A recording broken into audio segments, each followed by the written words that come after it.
Bonsoir, mesdames et messieurs les présidents, mesdames et messieurs les directeurs, chers clients, chers collègues et chers amis, bonsoir et bienvenue pour cette troisième conférence de l'année, puisque nous avions eu le plaisir d'accueillir en début d'année M. Chalmin et ensuite M. Bedbez. Et donc ce soir, nous avons le plaisir d'accueillir Hervé Juvin, qui nous a fait l'honneur d'accepter notre invitation, alors que nous le savons très sollicité, puisque on parle beaucoup de crise, mais finalement, ce n'est pas la crise pour tout le monde. Et notamment pour les économistes et les sociologues, il y a beaucoup de sollicitations. Donc finalement, il y a toujours des opportunités, même en période difficile, n'est-ce pas ? Et donc, au travers de cette conférence intitulée « La crise après la crise, subir ou agir », nous allons essayer, avec Hervé Juvin, de mieux comprendre le contexte dans lequel nous évoluons, mieux comprendre les évolutions de notre environnement. Hervé Juvin est connu pour ses analyses toujours pertinentes, prospectives, et ses propos parfois volontairement impertinents, mais je crois que c'est ça aussi qui fait avancer les choses, donc on l'apprécie aussi pour ça. Hervé Juvin est président de Eurogroup Institute, qui est un cabinet de veille stratégique. Il a écrit donc de nombreux ouvrages, parmi les ouvrages les plus récents, Le devoir de gestion, il y a quelques années, Produire le monde, qu'il a écrit en 2008, Le renversement du monde politique de la crise, écrit en 2010, ou encore L'Occident mondialisé, controverse sur la culture planétaire, qu'il a écrit en 2010 également. Il est aussi chroniqueur du mensuel d'expansion et de l'AGFI Hebdo. Alors, Hervé Juvin, la période que nous traversons nous conduit à nous poser beaucoup de questions. Je rencontrais ce matin un chef d'entreprise qui me disait, qui est marin par passion par ailleurs, et qui me disait finalement, dans la période qu'on a vécue depuis une quinzaine d'années, on avait parfois des écueils, il y avait parfois des vents de force 8, mais on voyait les éléments, donc on trouvait des solutions pour les contourner. La particularité de cette période que nous vivons, c'est qu'on a le sentiment d'être entré dans un brouillard ou dans une brume de mer. Alors évidemment, donc, on essaie de garder le cap, on pilote aux instruments comme on le peut, mais on ne sait pas très bien ce qui nous attend derrière cette brume de mer. Et donc, on se pose beaucoup de questions, au même titre que lui, sur ce qui nous attend derrière ce nuage et cette complexité que l'on pressent. Et donc, on aimerait avoir votre vision sur notre modèle économique, comment ce modèle est en train de changer, quelles sont les ruptures qui sont en train de s'opérer. Est-ce que demain, nous aurons toujours, ou quelles seront les conditions pour garder cette compétitivité ? Quelles sont les réformes à engager, et puis globalement, quel sera notre modèle de société? Est-ce qu'il y a déjà un certain nombre de points qui peuvent déterminer ce modèle de société qui pourraient donc nous aider à mieux nous guider, mieux sortir de cette brume? Alors vous indiquez dans un de vos derniers ouvrages, la crise n'est pas la fin, c'est le commencement d'autre chose. Donc nous sommes, comme vous, tous convaincus qu'au-delà de cette période un peu chahutée, il y a beaucoup d'opportunités. Donc c'est ça aussi qui nous intéresse ce soir, c'est d'imaginer avec vous donc, toutes ces opportunités. Et puis nous sommes plus que jamais convaincus que dans cette période de trouble, il est important d'avoir une vision, d'avoir un cap, d'avoir une stratégie, des principes d'action qui permettent de travailler dans le moyen terme et de moins subir un quotidien qui est aujourd'hui très, très oppressant. Donc vous le voyez, M. Juvin, beaucoup d'interrogations sur lesquelles nous attendons votre éclairage. Et sans plus tarder, donc, je vous laisse la parole.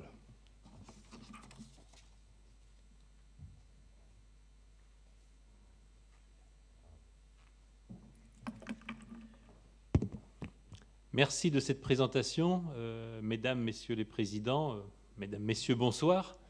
Alors de cette présentation, j'ai un tout petit peu retenu une invitation à être impertinent ou à sortir des clous.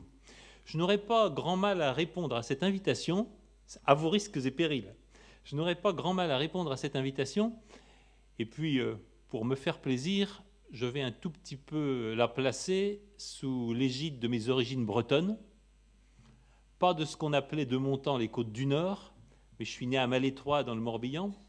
Et j'ai toujours retenu, pas seulement que les Bretons ont la tête dure, mais que les Bretons ont une grande capacité à se faire eux-mêmes leur idée sur les choses qui comptent et à suivre cette idée, même contre les courants dominants, même contre la pensée correcte, ou même contre ce qu'il est bon de penser à un moment donné. Je crois que les Bretons ont une capacité de conviction qui, en d'autres temps, les a conduits au bout du monde, qui les a quelquefois conduits aussi à trouver des opportunités là où d'autres avaient tendance à se résigner. Et j'en ai vécu personnellement un exemple qui peut assez bien servir d'introduction à ma manière de considérer la crise et aux réflexions que nous allons partager ce soir. Il se trouve que par ma belle famille, je suis devenu d'adoption, je l'avoue, un peu aveyronnais. Est-ce que vous savez que dans les années 50, l'Aveyron, fromage de Roquefort, les Causses, l'Aveyron et des régions de Bretagne étaient à peu près au même niveau de développement économique et, je vais le dire comme ça, à peu près au même niveau de pauvreté. Et que la différence aujourd'hui est absolument saisissante entre l'attractivité du territoire, entre le niveau de revenus, entre la dynamique entrepreneuriale et entre la force, la dynamique du tissu social. Qu'est-ce qui a fait la différence? C'est que dans les années 60, et je ne leur jette pas la pierre, les Aveyronnais se sont plaints, ont un peu été aidés, reçu des subventions, et ont essayé de survivre tant bien que mal avec ce qu'ils avaient. Alors que, sans tomber dans l'image d'Épinal, les Bretons ont décidé de prendre leur destin en main, les Bretons ont décidé qu'on pouvait vivre et travailler au pays et qu'on pouvait entreprendre au pays, et sur une génération, 2 générations et demie, ça fait des différences absolument bouleversantes dans la dynamique entrepreneuriale, dans le tissu social et dans la manière dont les territoires vivent. Cette expérience de longue durée, je crois qu'elle fournit assez bien un préambule à ce que j'aimerais partager avec vous ce soir sur ce sujet, la crise et la crise après la crise, subir ou agir. Je vais le dire très clairement, si je souhaitais que vous reteniez 2 choses de mon intervention ce soir, la première, j'en suis désolé, mais je le dis tout net, la crise, ce n'est pas fini. Et ceux qui diraient, il suffit d'attendre un peu, il suffit d'un petit peu de régulation ici, d'un petit peu d'argent public là, évidemment d'augmenter les impôts, c'est une bonne nouvelle à laquelle vous vous attendez tous, en 2012, après les présidentielles, et puis tout va repartir comme avant. Il n'y a pas une chance pour que ça se passe comme ça. On va y revenir. Nous sommes dans quelque chose qui n'est pas une crise, c'est-à-dire un moment difficile à passer, on abaisse les voiles, on met à la cape et ça va très bien être après. Nous sommes probablement en train de passer d'un état du monde, finalement relativement stable pendant plusieurs décennies, à un autre état du monde dont on ne sait pas quand il va survenir et dont personne n'est capable de dire aujourd'hui le visage qu'il aura. Nous sommes entre ces 2 mondes et c'est autre chose qu'une crise. Alors on peut appeler ça métamorphose, on peut appeler ça transition comme vous voulez. Nous passons d'un état stable du monde à un autre état dont nous ne savons pas ce qu'il sera. Et la deuxième conviction que j'aimerais partager avec vous ce soir et que je vais un peu développer, c'est que la grande facilité, c'est d'analyser et de réfléchir à la crise en pensant qu'il ne s'agit que d'argent et qu'il ne s'agit que d'économie. C'est ce qui conduit la majorité de mes amis économistes, qui évidemment tous avaient prévu la crise, tous avaient dit depuis longtemps ce qui allait arriver, c'est ce qui les conduit à être aussi courts de propositions, aussi courts de conseils sur ce qui va venir, parce qu'ils sentent bien confusément, même les plus assurés d'entre eux qui disent « tout ça je l'avais bien prévu et voilà comment ça va se passer », ils sentent bien que ce n'est pas tout à fait de cela dont il s'agit. Ce n'est pas tout à fait de cela dont il s'agit parce que la vraie dimension de la crise ou la vraie dimension de cette transition, elle est politique, elle est stratégique et elle est même philosophique. Et ce sera, si vous le voulez bien, ma première partie. J'aimerais partager avec vous cet éclairage sur une crise derrière la crise qui n'est pas ce qu'on dit qu'elle est. Naturellement, il y a des questions d'argent. Naturellement, quand le CAC 40 était à plus de 6 000 et que certains le voyaient à 7 ou 8 000, et quand on l'a vu par 2 fois retomber à 2005, ça pose des questions d'argent.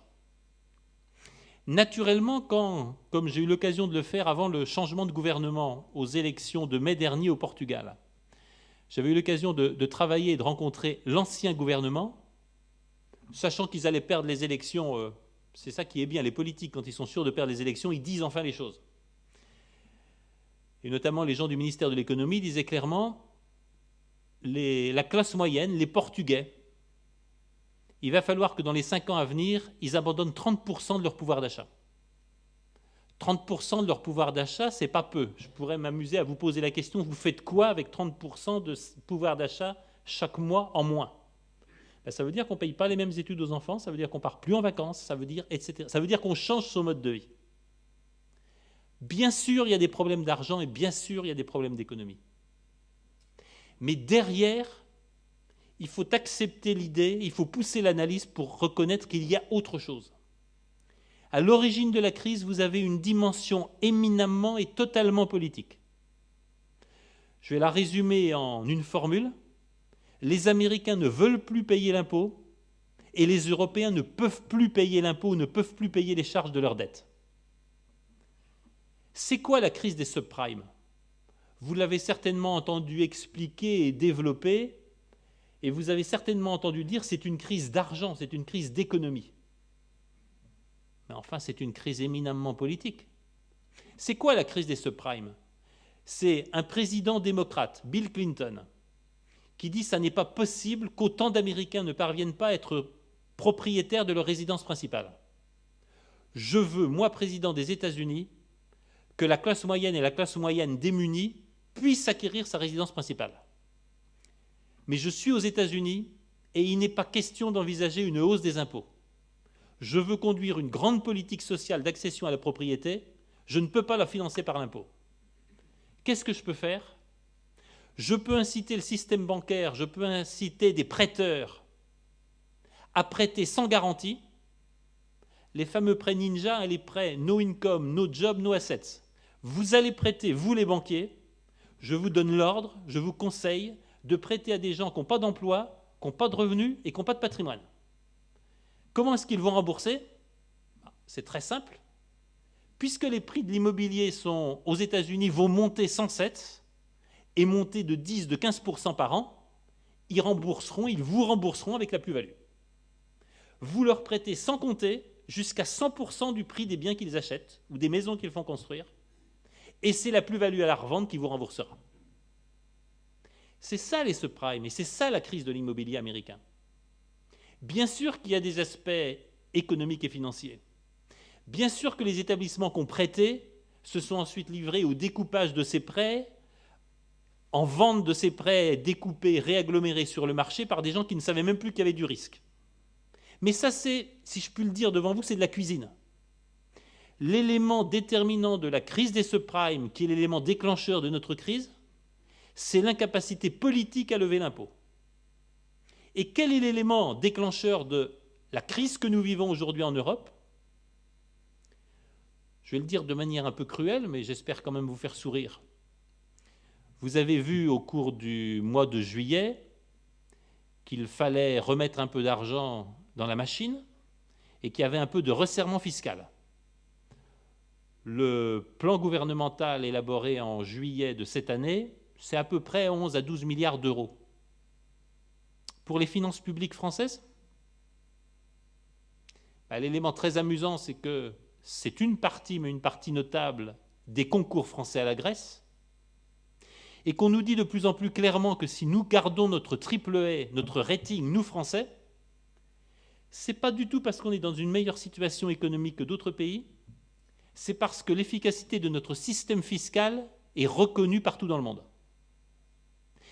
Et la bonne nouvelle, mais qui va commencer à faire réfléchir très vite, c'est que notre capacité à lever l'impôt ici en France est le seul garant contre le défaut grec. Parce que les Grecs, eux, n'ayez aucun doute là-dessus, ils n'ont aucune capacité à lever l'impôt. Il n'y a pas de système fiscal en Grèce. Le sport national, c'est ne pas payer l'impôt que l'on doit et se soustraire à la curiosité du fisc, éventuellement en donnant des enveloppes d'ailleurs, puisque vous savez que la Grèce dispense d'impôts le premier propriétaire immobilier qui est l'Église orthodoxe, dispense d'impôts ses armateurs, enfin bref, tous ceux qui sont riches en Grèce sont par nature dispensés de payer l'impôt. Ça veut dire quoi, ce que je suis en train de dire? On n'est pas dans l'économie, encore une fois. Bien sûr qu'il y a des problèmes de dette. Bien sûr, comme je le voyais hier dans un débat à Toulouse, quand on apprend que la dette de la CADES, la caisse d'amortissement de la dette sociale, qui cumule la totalité de la dette française, quand ça a été créé dans les années 90, on parlait de 10 milliards d'euros. En 2005, on a franchi les 100 milliards d'euros dans la CADES. La grande nouvelle de cette fin 2011, c'est qu'on vient de franchir les 200 milliards d'euros. Ça commence à faire et ça commence à faire beaucoup. Mais ça n'est pas fondamentalement un problème d'économie. C'est fondamentalement un problème politique. C'est la capacité à faire payer des dépenses courantes par des recettes et c'est la capacité à lever l'impôt qui se trouve en cause. D'où la formule que tous les gouvernements sont en train de vérifier aujourd'hui. Les Américains ne veulent pas payer l'impôt alors qu'ils en auraient les moyens. Les Européens eux, ne peuvent plus payer l'impôt qui leur permettrait d'équilibrer leur balance courante et d'équilibrer leurs dépenses sociales et les dépenses de leurs États hypertrophiés. Pourquoi avoir insisté sur ce point? Parce qu'il m'apparaît absolument crucial pour le diagnostic, il ne faut pas se tromper de débat. Ce ne sont pas les marchés, l'économie, les entreprises qui vont mal. Et d'ailleurs, et certaines et certains d'entre vous ici ce soir doivent très bien le savoir, je suis impressionné quand je suis dans le tissu entrepreneurial français. En ce moment, je fréquente pas mal de chambres de commerce, mais ça va bien. Mais beaucoup d'entreprises vont bien, beaucoup d'entreprises gagnent des parts de marché. J'étais récemment consulté, je travaille beaucoup avec la Chine, j'étais récemment consulté par une entreprise bretonne qui pour la première fois a mis les pieds en Chine à Shanghai et qui me dit voilà, on a des offres, on fait face à des demandes, est-ce que c'est sérieux? Si c'est sérieux, dans les 2 ans, on peut avoir une taille multipliée par 10. Simplement, on ne sait pas très bien, est-ce qu'il faut faire confiance, est-ce que ce qu'ils nous disent sera tenu? Ce qui peut être un vrai sujet. Mais partout, je rencontre des entrepreneurs qui vont de l'avant, je rencontre des régions qui gagnent, mais qui quelque part ont un nuage noir, nourri par tous les apôtres de mauvaises aventures, qui leur fait penser que le pire est devant nous. Ça n'est pas économique, c'est politique. C'est le premier élément du diagnostic qui me paraît absolument fondamental. Nos économies, nos entreprises, notre dynamisme d'innovation, notre dynamisme de conquête du monde va bien. La question, c'est que nous avons laissé des systèmes publics et des systèmes collectifs rouler hors de contrôle et rouler dans une zone où plus personne ne les maîtrise. Cette crise-là, elle n'est pas économique d'abord, elle est politique d'abord. Elle est évidemment accentuée par une seconde crise, qui est une crise stratégique. Là encore, vous m'y avez invité, monsieur le directeur général, donc j'y vais. Une chose me tétanise en France, lecture des médias, lecture des opinions des économistes ou des analystes, c'est la naïveté, pour ne pas dire plus, de tous les commentaires sur la crise de la dette européenne actuelle. Pour reprendre les mots de l'actuel président de la FNSEA, on a le sentiment que les Français, et d'ailleurs beaucoup d'Européens, vivent dans un monde de bisounours. Parce qu'enfin, la crise de la dette européenne, elle s'est déclenchée quand? Elle s'est déclenchée à la fin 2010, au moment précis où les émissions dans le monde en euros dépassaient les émissions en dollars. Ce qui veut dire que l'euro menaçait de détrôner le dollar, et ce qui est pire, l'euro menaçait le privilège de seigneuriage, le privilège d'émission des États-Unis, qui est un privilège exorbitant. Comme le disait récemment encore Timothy Geithner, nous pouvons émettre des dollars en faisant fonctionner la machine à papier, à billets. Ça ne nous coûte rien et le monde entier veut nous acheter ces dollars-là. C'est d'ailleurs très exactement ce qui s'est passé au cours de l'été. Vous avez vu ce phénomène inouï quand les agences de rating ont dégradé la note des États-Unis. Ça n'a rien empêché et l'ensemble des pays dans le monde a continué d'acheter de la dette américaine. Parce que l'ensemble des pays dans le monde continuent à se dire que si ça allait de mal en pis, et si on en arrive à des vraies situations de conflit économique et pas seulement économique, il y a une puissance qui peut-être pourrait tenir, qui peut-être être sûre de l'emporter, qui sont les États-Unis d'Amérique. Qu'est-ce que je veux dire par là?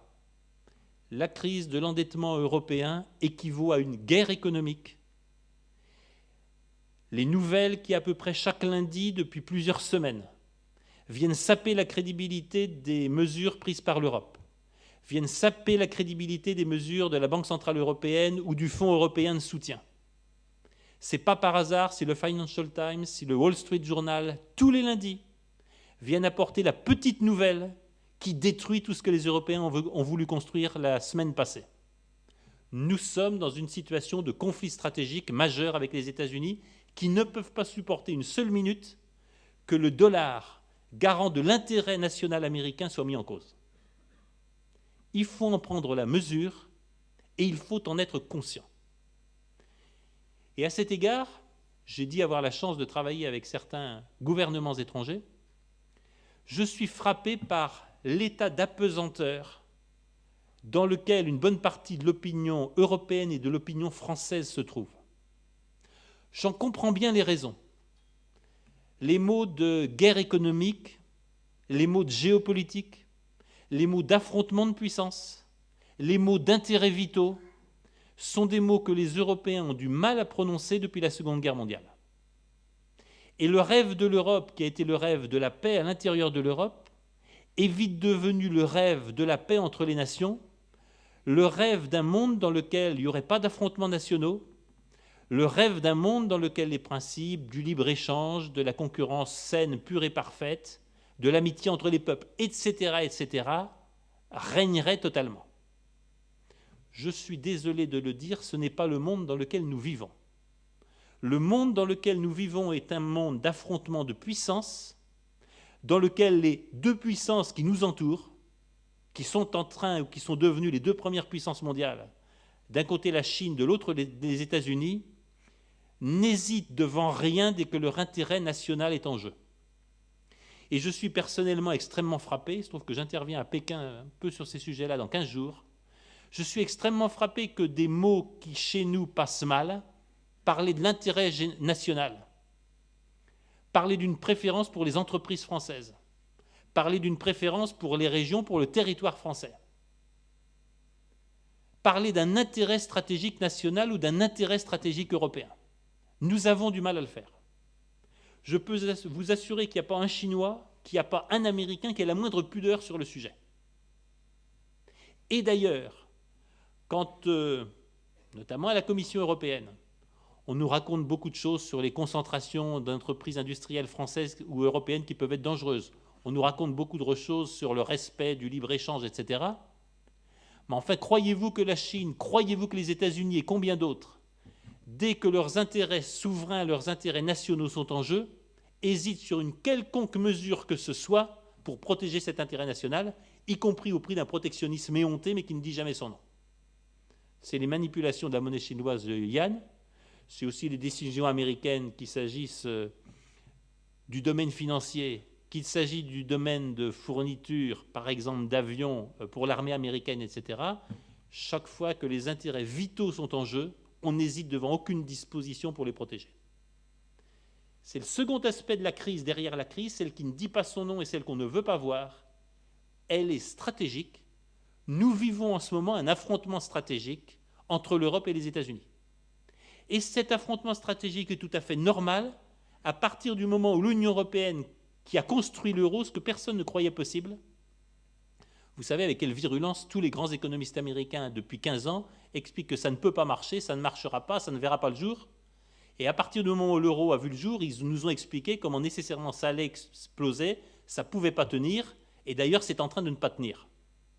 Ce sont des intérêts stratégiques qui sont en train de s'affronter, et ils s'affrontent durement parce que l'Union européenne a réussi quelque chose d'extraordinaire, mettre en place une monnaie qui devient une monnaie de réserve internationale.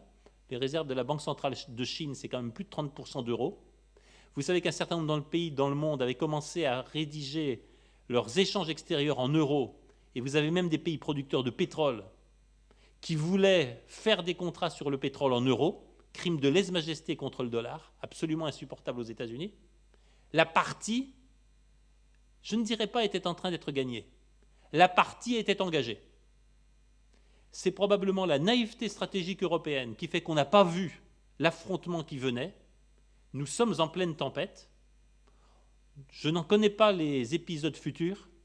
Il y a une seule chose que je sais sur cet affrontement stratégique, c'est qu'il y a un moment où l'éclatement, où le mal fait un adversaire, est aussi douloureux ou dommageable pour celui qui l'attaque. Je suis persuadé que dans les semaines ou dans les mois à venir, on commence à le voir, nos amis américains vont se rendre compte qu'une politique trop agressive d'affaiblissement de l'Europe, d'éclatement des structures internes à l'Europe et peut-être d'éclatement de l'euro, finalement leur porterait à eux aussi grand dommage.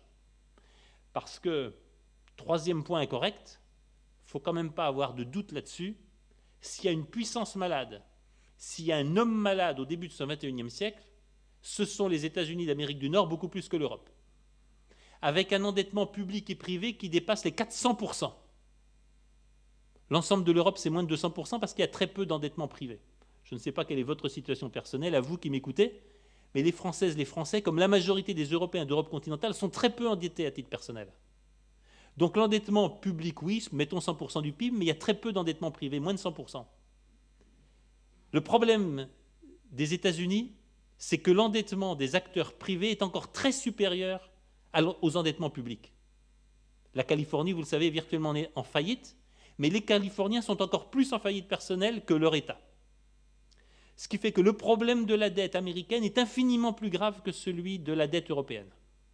Que la désindustrialisation des États-Unis a probablement été plus loin que la nôtre et qu'ils sont totalement dépendants pour le maintien de leur classe moyenne des accords et de la fourniture de biens à bas prix par la Chine. Pour le dire simplement, si Walmart ne peut plus s'approvisionner en Chine à produits à bas coût, la classe moyenne américaine perd 30% de pouvoir d'achat tout de suite. Donc il ne faut pas se faire d'illusions là-dessus. La situation macroéconomique des États-Unis est beaucoup plus grave que la situation européenne.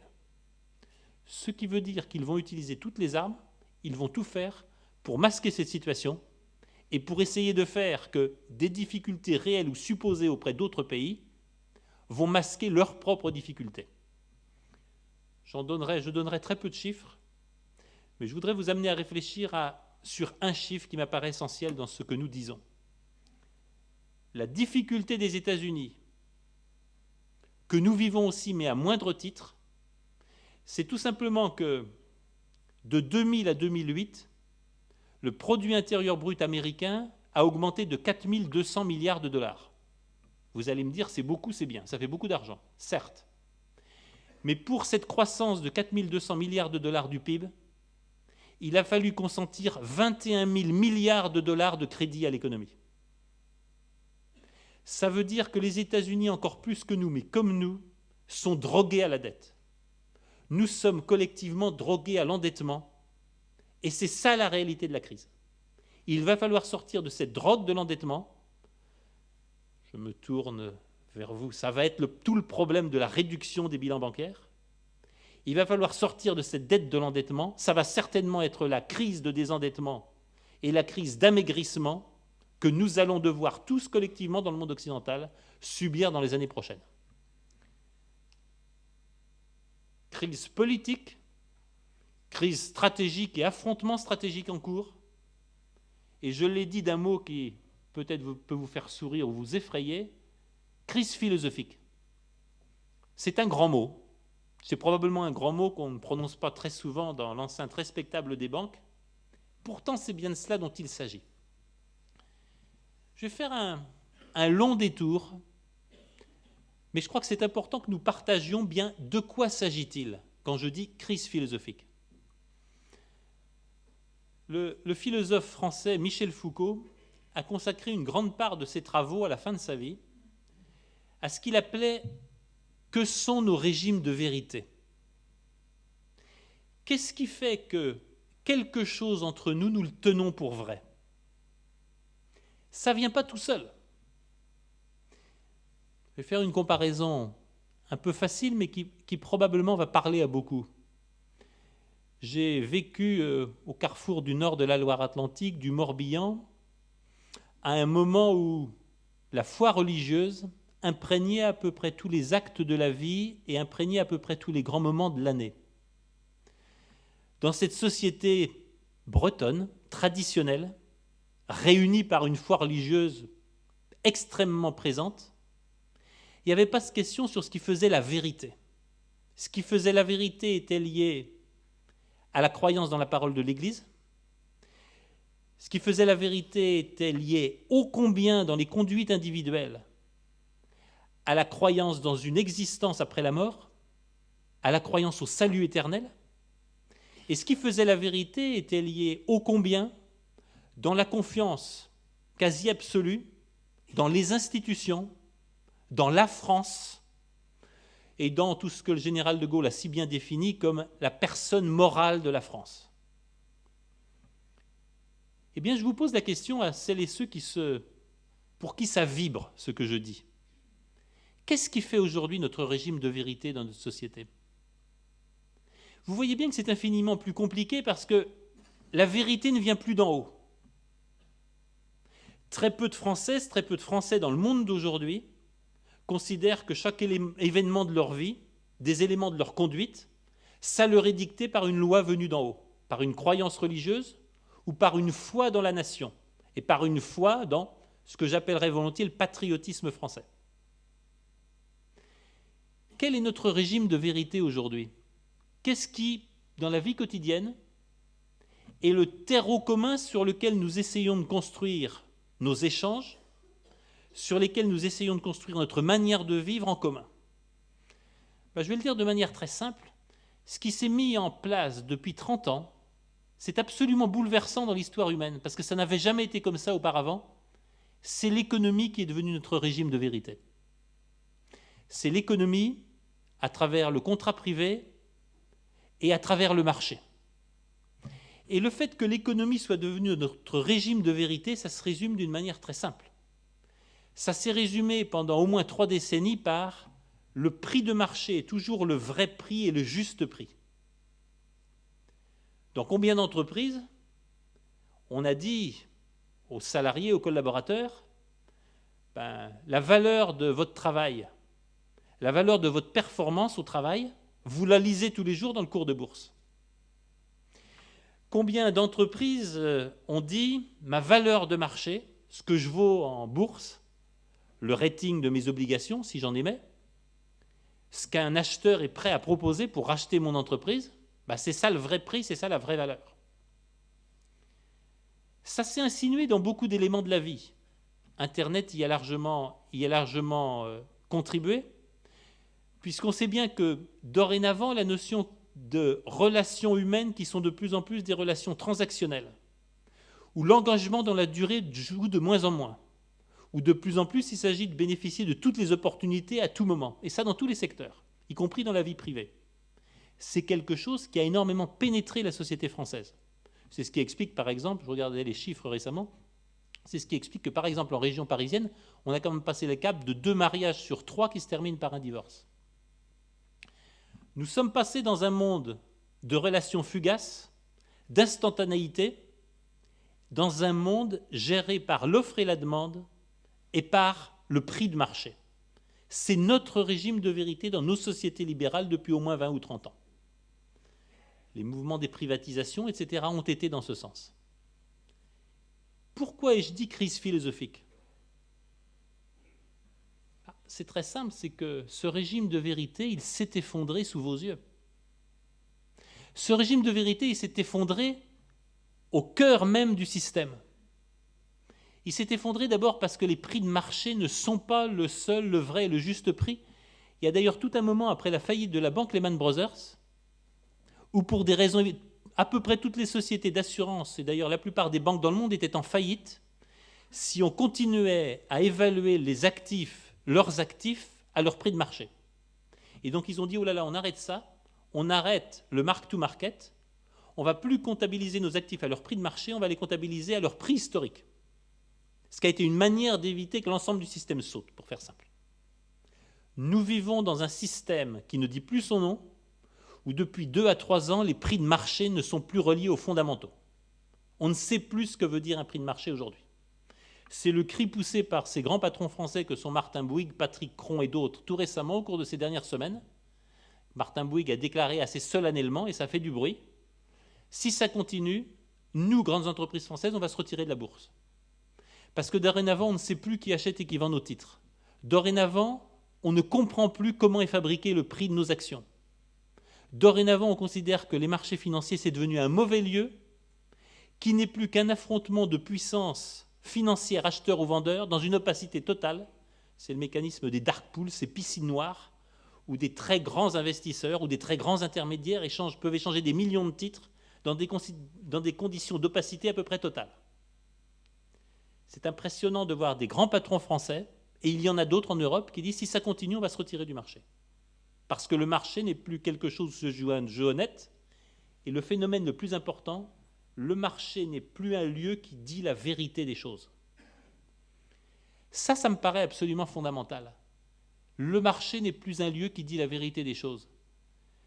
C'est la lecture que l'on peut faire des opérations américaines absolument stupéfiantes que sont les opérations de quantitative easing. Ce qu'on appelle d'un mot savant quantitative easing, c'est en gros la Réserve fédérale, le Federal Reserve Board, qui dit « Vous avez des papiers pourris, vous avez des papiers, je ne veux même pas regarder ce qu'ils valent, vous avez des papiers, des titres obligataires qui ne valent peut-être même pas 10%. Qu'à cela ne tienne, si vous m'en ramenez pour 1 million d'euros, je vous les rachète pour 1 million d'euros en beaux dollars, flambants et tout neufs. » Ça s'appelle de l'émission de fausse monnaie. L'émission de fausse monnaie, au titre des politiques de quantitative easing de la Fed, excusez du peu, c'est qu'on a quand même dépassé les 3 000 milliards de dollars. C'est-à-dire que la Federal Reserve a émis 3 000 milliards de dollars de fausse monnaie en circulation, que le monde accepte à cause du privilège inouï du dollar. Ça veut dire quoi ? Ça veut dire tout simplement que les prix ne sont pas les prix, que je ne sais pas quel est le rapport entre cette fausse monnaie, qui évidemment participe de la bulle des prix d'actifs, qui évidemment tend à éviter l'éclatement de certaines bulles d'actifs. Cela veut dire tout simplement que les prix n'ont aucun rapport avec les fondamentaux, que plus personne n'est capable de légitimer la manière dont les prix sont fabriqués. Et je voudrais le dire très clairement, et j'espère que ce sera partagé, quel sens est-ce que ça a de voir certaines des plus grandes banques françaises avoir un prix de marché qui n'est même pas égal au 5e ou au 8e de leurs fonds propres, sans parler des actifs détenus. Les marchés sont devenus un lieu totalement irrationnel. Alan Greenspan avait parlé de l'exubérance irrationnelle des marchés à la hausse, au moment de la bulle Internet. On est en train de voir exactement l'inverse. Mais ce que je vous dis est extrêmement grave. Parce que ce que je vous dis, ça veut dire que tout ce sur quoi nos fonctionnements sociaux ont été organisés depuis 20 à 30 ans.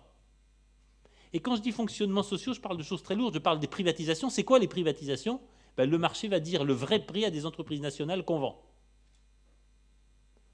Pour ceux que ça amuserait, c'est très intéressant de regarder les conditions des privatisations de sociétés d'autoroutes, par exemple. Est-ce que le marché a dit le vrai prix ? Il y a quelques questions à se poser. Privatisation, extension des contrats privés, généralisation du return on equity, ce fameux 15% sur lequel devait être jugé le rendement de tout actif, qui était censé être l'alpha et l'oméga de tout acte de gestion. Alors qu'on sait bien que dans des économies qui croissent en moyenne de 2 à 3%, c'est juste intenable dans la durée d'espérer des rendements de 15% annuels. C'est ce système-là qui est en train de s'effondrer sous nos yeux. Et je pense que c'est de grandes conséquences, parce que vous voyez bien là encore qu'il ne s'agit pas d'économie. La confiance irrationnelle que nous avons placée dans des systèmes de marché que plus personne ne gouverne, la grande fable des marchés qui s'autorégulent, elle est en train de s'effondrer sous nos yeux. Et ce que nous allons redécouvrir est très simple. Et ça sera, si vous le voulez bien, la fin de cette première partie. Ce que nous allons redécouvrir, je vous invite à lire un livre formidable, qui est le livre du grand ethnologue Maurice Godelier. Maurice Godelier, qui est maintenant un monsieur un peu âgé, il a largement passé 80 ans, a consacré il y a 2 ans, je crois, un livre qui s'appelle « Au fondement des sociétés humaines ». Et il explique 2 ou 3 choses très simples, mais dont il faudrait se souvenir, qui me ramène à ma Bretagne d'enfance, à cette Bretagne de la foi religieuse, de la confiance et de l'identification dans la patrie et la nation. Maurice Godelier, entre autres choses, dit 3 ou 4 choses très simples. Dans aucune société humaine primitive, ce n'est pas le bon mot, mais dans aucune société humaine hors de l'Occident, les relations économiques ne sont importantes. Et d'ailleurs, les biens qui comptent sont les biens qu'on se transmet de génération à génération. Les biens qui comptent sont les biens qu'on donne à ses amis ou à ceux qu'on veut honorer. Et les biens qui n'ont pas d'importance, c'est les biens qu'on traite sur le marché. À partir du moment où on a l'argent comme équivalent, ça n'a pas de valeur. Ce qui vaut, c'est ce qui ne peut pas se payer par de l'argent. Ça, c'est un enseignement fondamental de l'anthropologie. La deuxième chose que nous apprend Maurice Godelier, c'est que nulle part, ça n'est l'économie ou ça n'est le besoin qui fait la valeur. La valeur, c'est toujours une culture qui en fait la nature. Ça, je crois que c'est extrêmement important. Nous avons vécu au cours des 20 ou 30 dernières années une espèce d'OPA de l'économie sur l'ensemble de nos relations sociales, de nos relations humaines et l'ensemble de ce que nous pensons, de ce que nous croyons. Il va falloir en sortir. Non seulement le marché est incapable de s'autoréguler lui-même, mais le marché ne fonctionne bien qu'à partir du moment où il y a une société organisée qui lui fixe des lois, des règles et des principes. Rendez-vous tout simplement, enfin, vous en avez tous fait l'expérience, rendez-vous tout simplement sur une place de marché, un lieu où les gens échangent, que ce soit des légumes, j'ai des grands souvenirs des marchés au porc ou des marchés aux volailles, ou des marchés aux bovins d'ailleurs ailleurs. Il y a 1 an, j'étais dans un marché aux chameaux en Éthiopie. Enfin, on sait bien qu'il y a une date, il y a un lieu, c'est centralisé, il y a des modalités fixées pour la manière dont on se met d'accord sur un prix. Ça peut être très compliqué, ça peut être plus public, ça peut être un crieur, ça peut être au contraire des échanges privés, mais il y a toujours des règles du jeu. Il y a un lieu, c'est centralisé, on sait les prix et on sait la manière dont ça se passe. Tout simplement, on va redécouvrir que sur les marchés financiers aussi, il y a des règles, il y a de la visibilité, mais ce qui est plus important encore, c'est une société qui donne ses règles au marché, ce n'est pas l'inverse. Ça n'est jamais le marché qui fixe les règles à une société. Sinon, la société va très mal et elle est mourante. Et la troisième chose que nous apprend Maurice Godelier, celle-là nous entraînerait très loin, mais elle va nous emmener à la seconde partie. J'ai dit que c'est la culture qui fait la valeur et qui fait les prix. Ce n'est pas le marché qui fait la culture. Et de la même manière, Maurice Godelier nous enseigne fort bien que l'importance que nous attachons aux choses, l'importance que nous attachons à une relation, l'importance que j'attache à ma présence ici ce soir, c'est essentiellement une affaire de symbole et c'est essentiellement une affaire de construction sociale partagée. C'est parce que nous sommes ensemble, c'est parce que nous partageons ici ce soir quelque chose qui est peut-être entreprendre en Bretagne, qui est peut-être essayer de construire ensemble un avenir dynamique et fort dans cette période de tempête. C'est ça qui fait la valeur de ce moment que nous partageons. Et ce n'est pas une affaire d'économie, et ce n'est pas une affaire de chiffres, et ce n'est pas une affaire de l'avantage que vous allez pouvoir en retirer de manière concrète dès demain matin. C'est une construction sociale. Elle est pleine de symboles, elle est pleine de la volonté d'être ensemble et d'agir ensemble, elle est pleine de toutes ces choses qui dépassent tellement l'économie et le marché que nous avons trop tendance à oublier. Ça, c'est la dimension philosophique de la crise.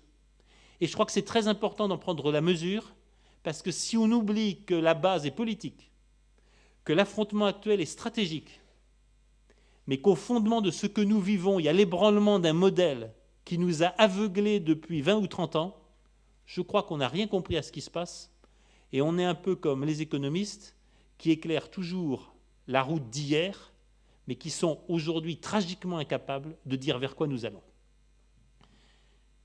Première partie donc, 3 aspects de la crise, elle est politique, elle est stratégique, elle est philosophique. Comment faire pour agir et pour ne pas subir? C'est le défi que vous m'avez demandé de relever. Je ne vais pas m'y dérober parce que j'ai quelques convictions fortes, là encore, dans ce domaine. La première chose, elle est très simple, c'est essayer d'oublier les marchands de malheur qui nous entourent. Il y a une chose qui me met un petit peu en colère, c'est la manière dont aujourd'hui on se fait un nom, on vend des livres, on vend du papier, on vend des articles, on a des taux très forts d'écoute aux émissions quand on fait dans le drame, dans le tragique et dans l'horrible. Parce que ça marche. Le drame fait vendre. Le fait divers tragique fait vendre. Et aujourd'hui, dire sur tous les tons que la crise est là, que l'euro va exploser, que ça va plus mal qu'hier, mais alors après-demain, ça sera encore bien pire, c'est vrai que ça fait du tirage et c'est vrai que ça nourrit la médiasphère et la blogosphère. Et je pense qu'il y a quelque chose de grave parce que c'est méconnaître très profondément le fait que, non pas la crise, mais la transition de ce monde que nous avons connu vers un autre monde peut être non seulement une chance, mais une formidable source d'opportunités pour ceux qui se projettent et pour ceux qui veulent. Parce que je crois que l'envie d'avenir et la volonté d'aller plus loin sont les deux ressources stratégiques principales et qui vont compter. Alors pourquoi dire cela de manière très générale ou si générale ? Le premier point, je ne vais pas vous étonner, j'ai commencé à l'aborder. J'ai eu une grande chance, c'est que depuis quelques années, je passe au moins 4 mois dans l'année en mission très loin de la France. La crise, c'est assez drôle d'en parler en Éthiopie. Je travaillais en Éthiopie il y a 10 mois. L'Éthiopie, c'est un pays que les Français connaissent mal, ils ont bien tort. C'est 82 millions d'habitants, c'est une moyenne d'âge qui est à peine supérieure à 20 ans. Je crois qu'en moyenne d'âge, les Éthiopiens, ils ont 24 ans. Et c'est absolument extraordinaire, quand vous travaillez avec le ministère de l'économie et des finances là-bas, à Addis Abeba, ce qui était mon cas, vous rencontrez des jeunes fonctionnaires brillantissimes. Il faut voir que l'Éthiopie, c'est eux qui ont récupéré l'Arche d'Alliance après l'invasion d'Israël. Enfin bref, l'Éthiopie a appris à lire, a appris à respecter les autres cultures, a appris à échanger les autres cultures. Je le dis comme ça, alors que nous vivions dans des peaux de bêtes, dans des peaux de bêtes et dans des cavernes. Bref, l'Éthiopie a été un bassin de civilisation bien avant que l'Europe ne commence à se dégager de la préhistoire. Vous avez des jeunes fonctionnaires brillantissimes, ils ont 30 ans, ils ont 35 ans, ils ont tous une double vie. Ils sont dans leur ministère dans la journée, tous ils ont créé une entreprise, ils font vivre leur entreprise la nuit, le week-end, etc. Et ce qui est très frappant quand vous êtes en Éthiopie, c'est que je n'ai pas rencontré une personne, surtout les jeunes, qui ne soit pas absolument convaincu que dans 10 ans, ça va être beaucoup mieux qu'aujourd'hui. Je fais toujours la même comparaison, ça n'est pas une prise de position politique. Je fais toujours la même réflexion quand je suis en Chine. J'ai la chance de séjourner et de voyager dans des zones rurales, reculées de la Chine. C'est la première fois depuis 2 générations qu'ils sont certains d'avoir à manger pour la semaine qui vient, même pour le mois qui vient. Le fait qu'il y a des postes de télévision, le fait qu'il commence à y avoir des véhicules à moteur, le fait qu'ils commencent à manger de la viande, et de plus en plus, c'est inouï. Il faut savoir que dans la majorité des provinces et des dialectes chinois, le mot pour dire bonjour, ce n'était pas le fameux ni hao, c'était « est-ce que tu as le ventre plein ?» Et la réponse, trop souvent, dans les dernières générations, c'était « non, je n'ai pas mangé depuis 2 jours » ou 3 jours ou plus. En Chine, la situation est très simple. Si la Chine, et ça c'est pas tellement bidonné, si la Chine c'est réellement l'un des pays du monde où le degré d'adhésion au pouvoir est le plus fort, plus de 80% d'adhésion, j'ose pas dire les chiffres d'adhésion au président français, mais les chiffres d'adhésion à Barack Obama aujourd'hui sont en train de passer en dessous de 30%. Il y a 28% des Américains qui sont contents de Barack Obama comme président. La question honnêtement posée, des chiffres pas truqués, plus de 80% des Chinois disent leur admiration et le fait qu'ils sont très contents d'avoir les dirigeants qu'ils ont et très contents que Deng Xiaoping les ait entraînés sur cette voie. Ça fait une drôle de différence par rapport à nos pays. Et je ferai un peu la même réflexion au Brésil, en Inde, enfin dans combien d'autres pays. On est sûr que ça va être mieux demain, on est sûr qu'on a les moyens d'y aller, et quand vous leur parlez de crise, ils vous disent juste ce sont des malheurs de riches, vous pleurez la bouche pleine, de quoi vous plaignez-vous après les siècles de bonheur que vous avez connus? Ils le disent gentiment.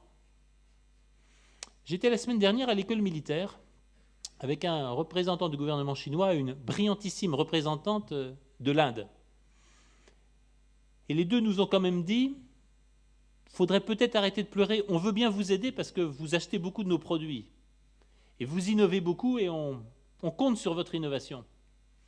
Mais ne pleurez pas trop. » Et la représentante de l'Inde nous a rappelé, sans prendre beaucoup de gants, que quand la compagnie des Indes, East India Company britannique, est arrivée en Inde, au milieu du XVIIIe siècle, l'Inde avait le premier artisanat de luxe au monde, et l'Inde comptait probablement pour 22% dans le PIB mondial. L'économie de l'Inde, c'était 22% du PIB mondial. Que croyez-vous qu'il arriva ? La Grande-Bretagne a interdit à l'Inde tout produit manufacturé. Il fallait exporter du coton pour faire tourner les filatures de Manchester. Et quand les Anglais ont quitté l'Inde, l'Inde pesait à peine 3% de la production mondiale. Et évidemment, l'intervenant chinois n'allait pas s'arrêter en si bon chemin. Il nous a rappelé, lui aussi, et c'est une des hontes objectives de l'Europe, qu'on a fait 3 fois de suite la guerre à la Chine. Pourquoi ? Pour les obliger à s'ouvrir à l'opium. Parce que les guerres de l'opium avaient un seul but, c'est d'équilibrer le commerce britannique qui était déficitaire. Et les Anglais avaient trouvé une chose magique, si on peut vendre de l'opium à la Chine, comme nous on produit de l'opium, en Inde et au nord de l'Inde, en Afghanistan, si on vend de l'opium à la Chine, ça va rééquilibrer notre balance.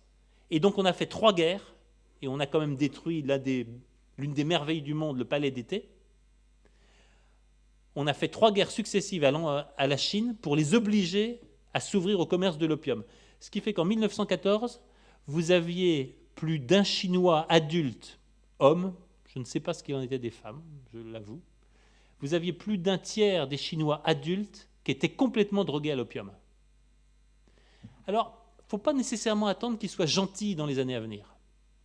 Mais ce que je voulais mettre en avant, et c'était ce premier point, autour de vous et loin, ça fait du bien de rencontrer, de travailler avec des gens qui disent « mais ce qui est en train de se passer formidable, c'est juste un renversement du monde qui fait que, par un espèce de prodige, pendant 2 siècles, vous avez tout eu, vous aviez l'argent, vous aviez le patrimoine, vous pouviez exploiter toutes les richesses du globe à votre propre avantage, et vous aviez la totalité de la puissance militaire, du soft power, et en gros, ce sont vos sociétés qui faisaient envie. » Et ils vous disent très calmement, c'est fini.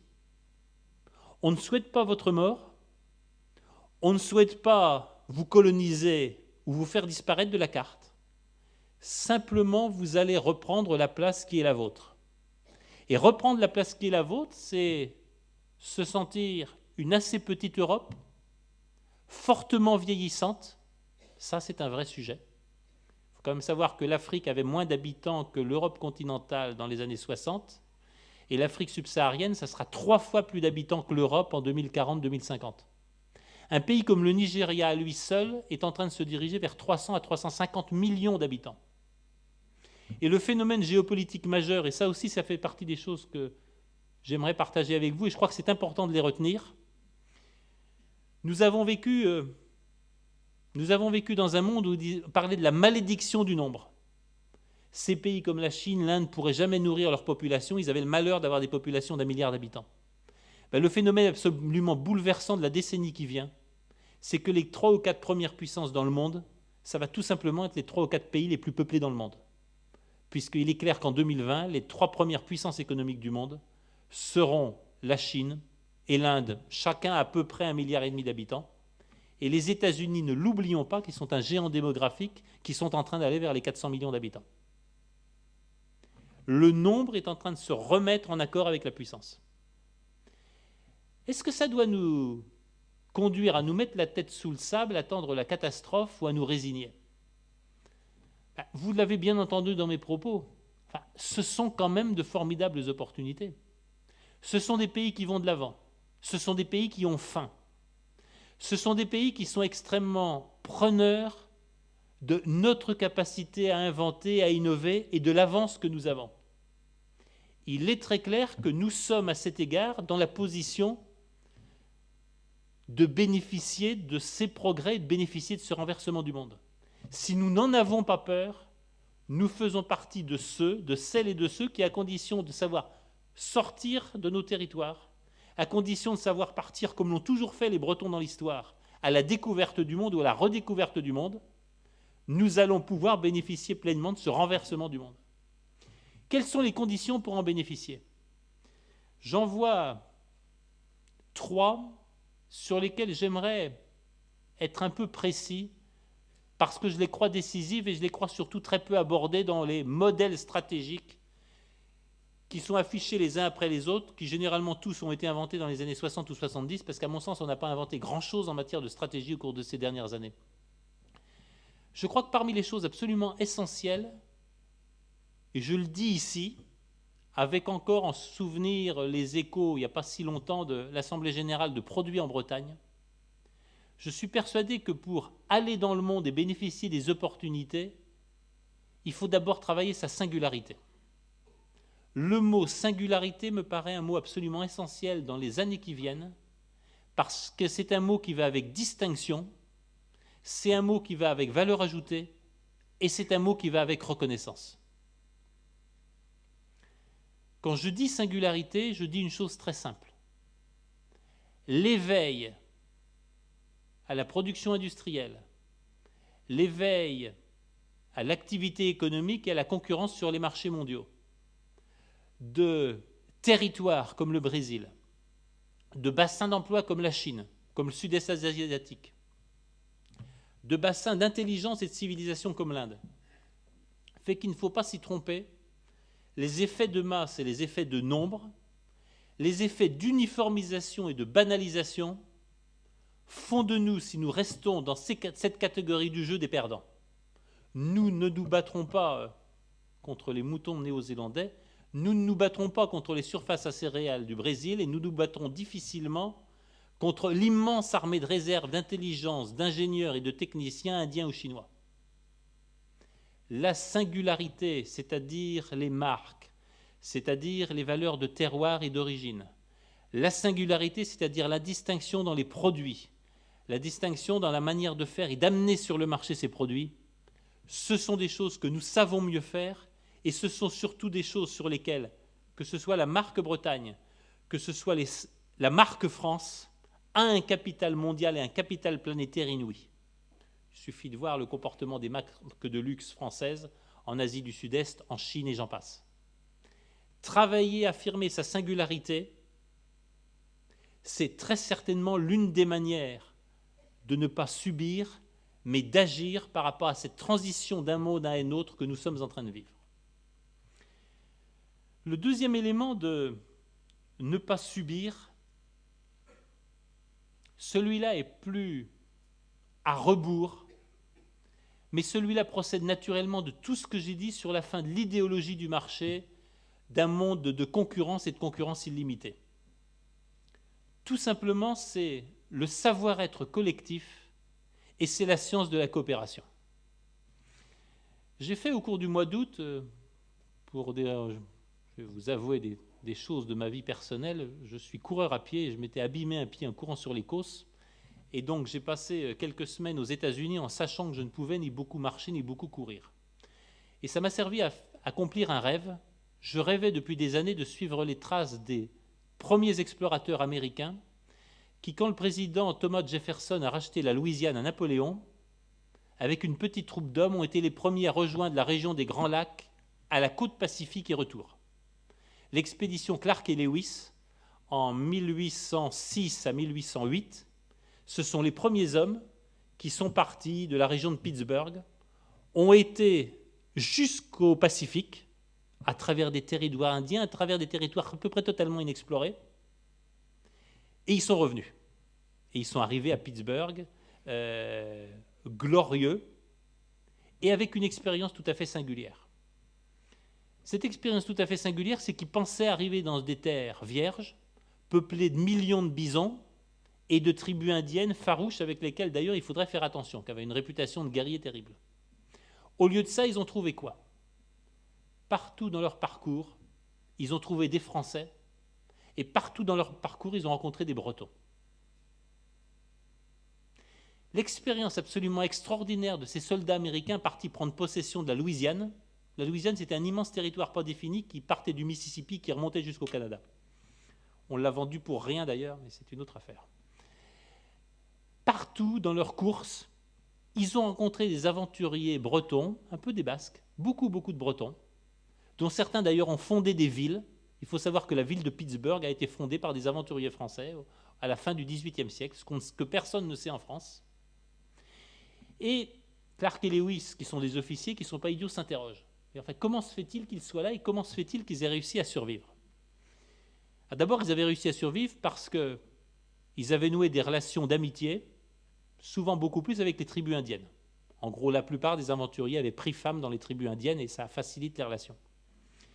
Et puis Clark et Lewis découvrent autre chose. Clark et Lewis découvrent un esprit collectif qui fait que même s'ils sont farouchement concurrents pour la vente des fourrures, pour la vente de tout ce qu'ils arrivent à troquer avec les Indiens, il y a un esprit de collaboration et de coopération qui fait qu'en gros, s'ils sont en difficulté, jamais ils ne sont seuls. et qu'à travers ces milliers de kilomètres de plaine, les échanges d'informations, les tu fais quoi, mais tu ferais ça, ça serait mieux, moi je fais ça, viens avec moi, à deux ça sera mieux, etc. Ça fonctionne extraordinairement. Et Clark et Lewis rapportent avec une certaine naïveté dans leur journal, ils ont un journal de 14 tomes, hein, parce qu'au jour le jour, ils devaient faire récit au président américain de tout ce qu'ils rencontraient, de tout ce qu'ils voyaient.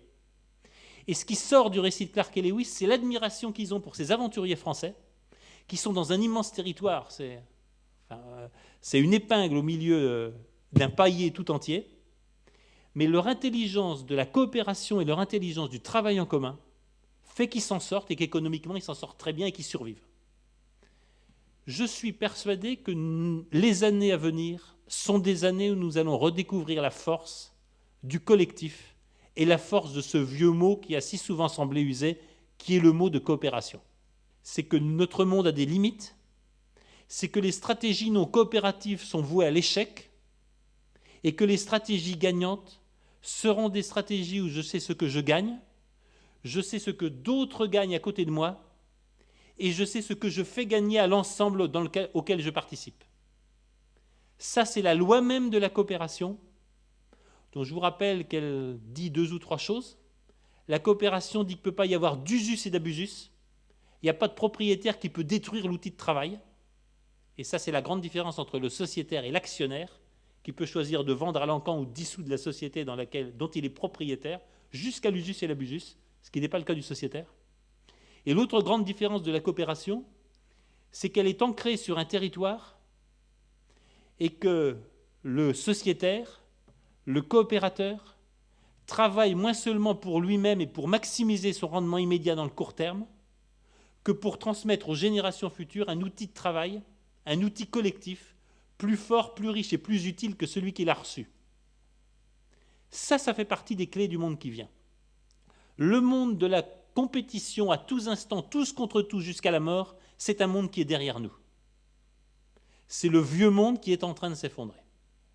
Et je n'ai pas de doute que le monde confronté à la finitude, le monde confronté à des ensembles géopolitiques qui sont en train de se reconstituer et qui sont en train de s'affirmer avec force. Nous sommes sur des chocs de puissance. Ça va être à l'intérieur de nos sociétés, ça va être entre nous un monde de coopération renforcée, un monde d'échange d'informations, un monde de prise en compte de nos intérêts communs et un monde de prise en compte que ce que nous avons en commun,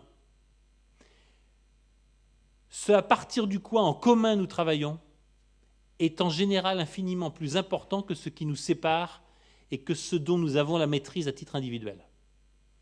C'est un point sur lequel je voulais insister un tout petit peu avant bientôt de finir cette intervention.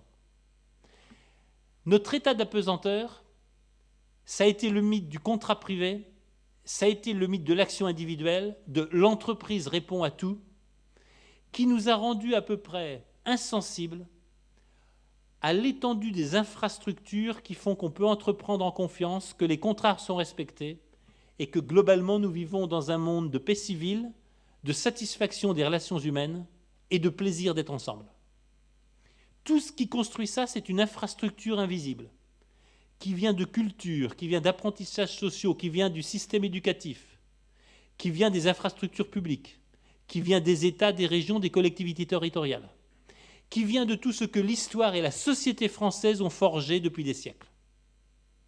Tout ce que le marché passe sous silence, et tout ce que d'ailleurs certaines dérives du marché mettent en cause ou peuvent contribuer à détruire.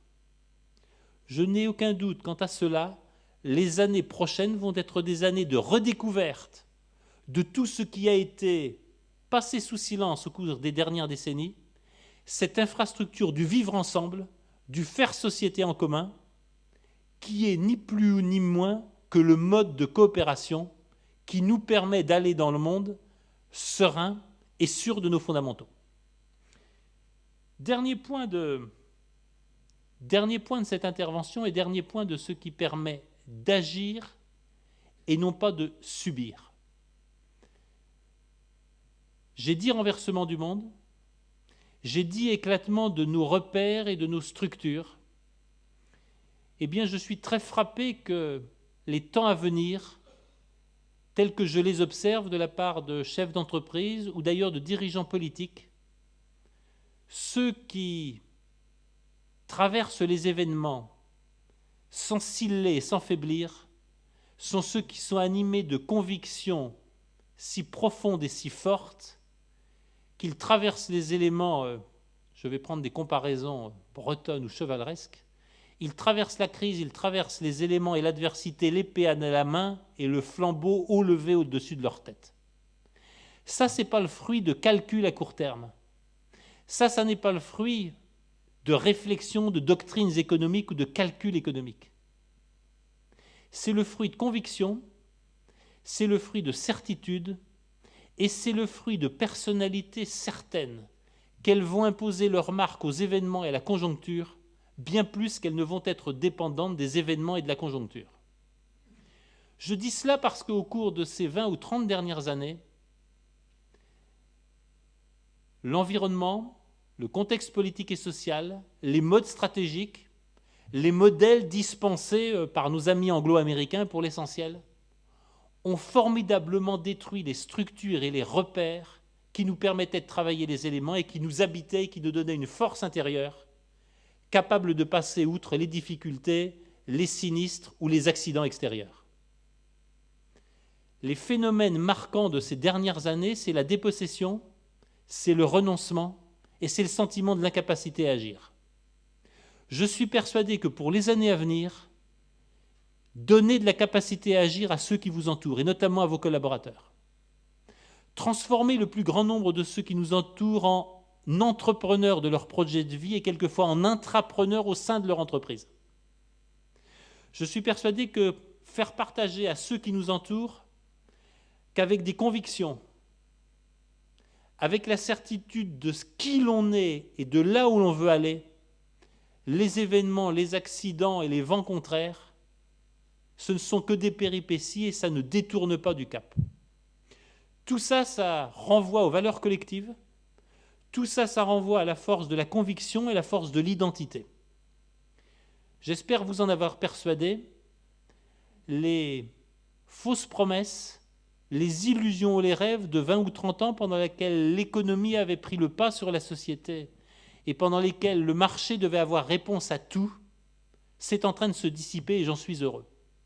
Je suis persuadé que nous revenons dans un temps où le faire société entre nous va compter, où le collectif va primer les jeux individuels à court terme et où les questions de ce qui fait société entre nous, notre singularité, notre identité, notre capacité à vivre un projet ensemble et à le porter ensemble, ça méritera d'oublier le mot crise et ça méritera de dire que ensemble, le renversement du monde, nous allons le gagner. Merci à vous.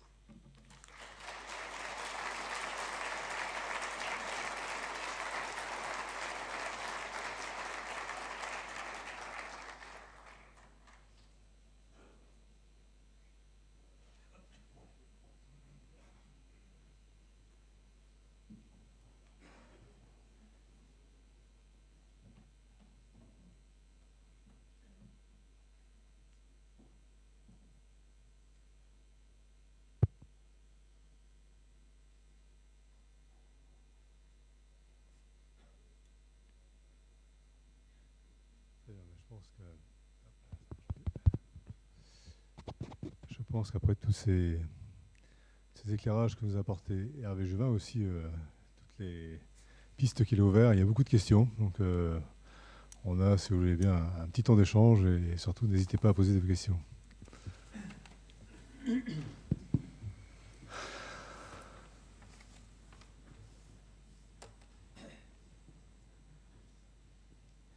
Bonsoir. Alors vous terminez sur une note très positive, donc sur le vivre ensemble, la coopération, donc des valeurs que l'on partage évidemment, mais c'est un peu en contradiction avec le monde que vous nous avez présenté au début, donc à savoir une véritable guerre économique.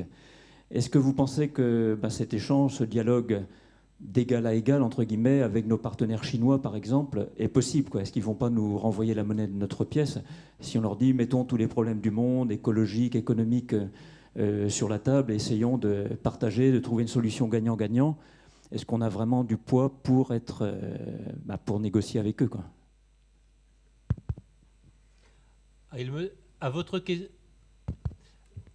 question, je répondrai sans embâche. Très clairement, nos concurrents, et ce ne sont pas des économies qui montent, ce sont des puissances qui montent. Il faut toujours se rappeler le mot d'Hubert Védrine. Je crois qu'il va au fond des choses. Notre grand tort, c'est d'avoir parlé de marchés émergents. Ce n'est pas des marchés qui émergent, ce sont des puissances qui émergent. Pourquoi Hubert Védrine dit-il cela? Et ça sera ma réponse à votre question.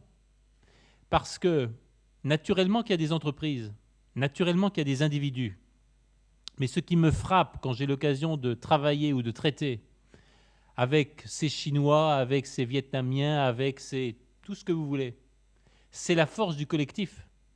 Il n'y a pas une minute où ça n'est pas la Chine que l'on a en face de soi.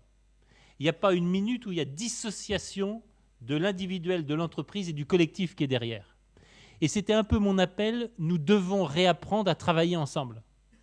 Nous devons réapprendre que ça a du sens d'y aller si on est ensemble, que ça va faciliter les choses, que ça va accélérer la courbe d'expérience, et que c'est en mutualisant les expériences, et je prononce évidemment un grand mot qui est celui de mutualité, c'est en mutualisant les expériences, c'est en mutualisant un certain nombre d'investissements, c'est en mutualisant des marques, c'est en mutualisant des éléments de singularité que l'on va pouvoir y aller. L'exemple que j'ai pris de ces coureurs d'aventure du Far West américain, il est très significatif.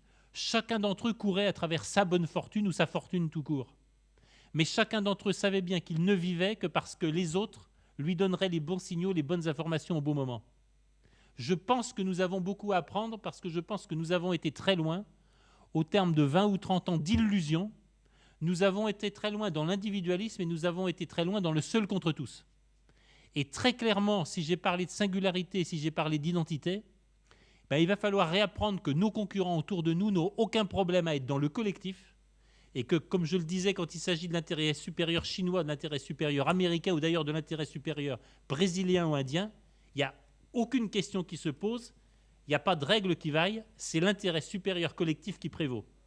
Je pense qu'en France et en Bretagne, on a un peu à réapprendre cela et on a à réapprendre la dimension de cet intérêt collectif.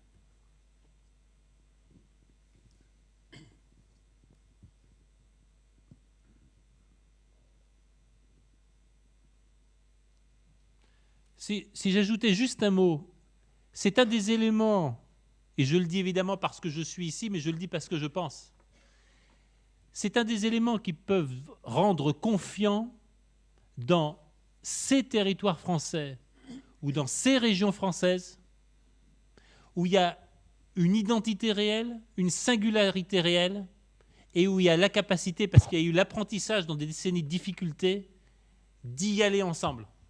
Je n'ai pas cité par hasard produit en Bretagne, mais je pourrais citer d'autres expériences. Il est clair qu'il y a des territoires français, c'est très clair au Pays Basque, c'est très clair en Alsace, c'est très clair dans d'autres régions, comme c'est clair en Bretagne, où on sait y aller ensemble. Et à mon sens, s'il y a une ressource stratégique majeure, ce n'est pas dans des éléments de fonds propres ou de bassin d'épargne, c'est même pas dans les éléments trop souvent commentés, à mon avis à tort, sur l'innovation, etc., c'est dans la capacité à mettre en avant ce que j'ai nommé singularité et identité, qui sont les vraies ressources dans le reste du monde. Une deuxième question en attendant que les questions mûrissent dans la salle. On a bien compris la dimension à la fois politique, la dimension stratégique de la période et de la crise que nous vivons, et donc tous les enjeux géopolitiques, si je puis dire. Et donc on a envie de penser face à cela qu'une Europe forte, puissante, coordonnée puisse être une réponse. Et on entend bien aussi, donc, de notre côté, qu'une façon de sortir brillamment de la crise, c'est d'afficher beaucoup plus nos singularités, nos identités. Et donc là, on pense beaucoup plus à des régions. Est-ce que demain, vous voyez donc une évolution avec une Europe plus forte et des régions plus fortes? Est-ce que les deux sont compatibles? Et est-ce que les conditions vous semblent réunies pour que, à l'issue de cette crise, on avance vers une Europe plus forte et des régions plus fortes? Est-ce que vous voulez vraiment que je commente les propos récents d'Eva Joly, qui, si j'ai bien compris, font parler ici en Bretagne? Je vous répondrai d'abord en disant que je vis quand même une expérience singulière en Bretagne. C'est la première fois, j'ai eu souvent le plaisir d'intervenir dans l'ouest de la France, disons au sens large, depuis beaucoup d'années. C'est les premières fois depuis 2 ans que très régulièrement on me présente en breton. Et ce sont les premières fois où je sens vibrer quelque chose de neuf, qui s'exprime quelquefois en droit à l'expérimentation, en droit à l'autonomie, etc., etc. Donc il y a bien quelque chose qui se passe. Je vais prendre un peu de recul pour répondre à votre question. Il faut bien voir ce qui s'est passé dans l'histoire européenne parce que c'est un des éléments d'explication de la crise. Un des éléments de l'explication de la crise, c'est que nous sommes en train de changer là encore, de régime de vérité en Europe. L'Union européenne, c'est quoi? C'est à tout prix éviter la guerre. Et l'Union européenne, c'est quoi? L'Allemagne serait toujours obligée de dire oui quand des Français auront dit quelque chose, parce qu'il y a quelque chose qui s'est passé par rapport à la Seconde Guerre mondiale, etc. Nous sommes en train d'en sortir. Le grand virage européen, c'est qu'il y a plus de jeunes Françaises et de jeunes Français de 25 ou 30 ans qui imaginent que la guerre puisse être de retour en Europe. Donc c'est une question réglée. C'est une chose très importante que je dis là. Ça veut dire que prévenir la guerre, avoir peur de la guerre, ça ne peut plus être le moteur de l'Union européenne. Ça a marché encore dans les années 90, c'est fini. Et l'autre élément que je suis en train de dire, je l'éprouve avec force, pour être dans une entreprise dont un des très gros partenaires est allemand, c'en est fini de l'attitude d'excuses, de demander pardon des Allemands. Les Allemands qui sont au pouvoir aujourd'hui, ceux qu'ils seront encore plus dans la décennie qui vienne, n'ont rien à voir avec la Seconde Guerre mondiale, et vous ne pouvez en rien, sauf à être malhonnête, totalement malhonnête, vous ne pourrez en rien leur demander quoi que ce soit lié à la Seconde Guerre mondiale. Ça veut dire, et je vais faire sourire certaines et certains, l'affirmation de puissance agroalimentaire de l'Allemagne. Ça va être une affirmation de puissance démographique. Vous savez que l'Allemagne est en train d'adopter des lois favorables à la natalité comme on n'en a jamais eu en France. C'était un interdit jusqu'il n'y a pas longtemps à cause des lois sur la natalité hitlérienne. Tous ces tabous-là sont en train de se lever.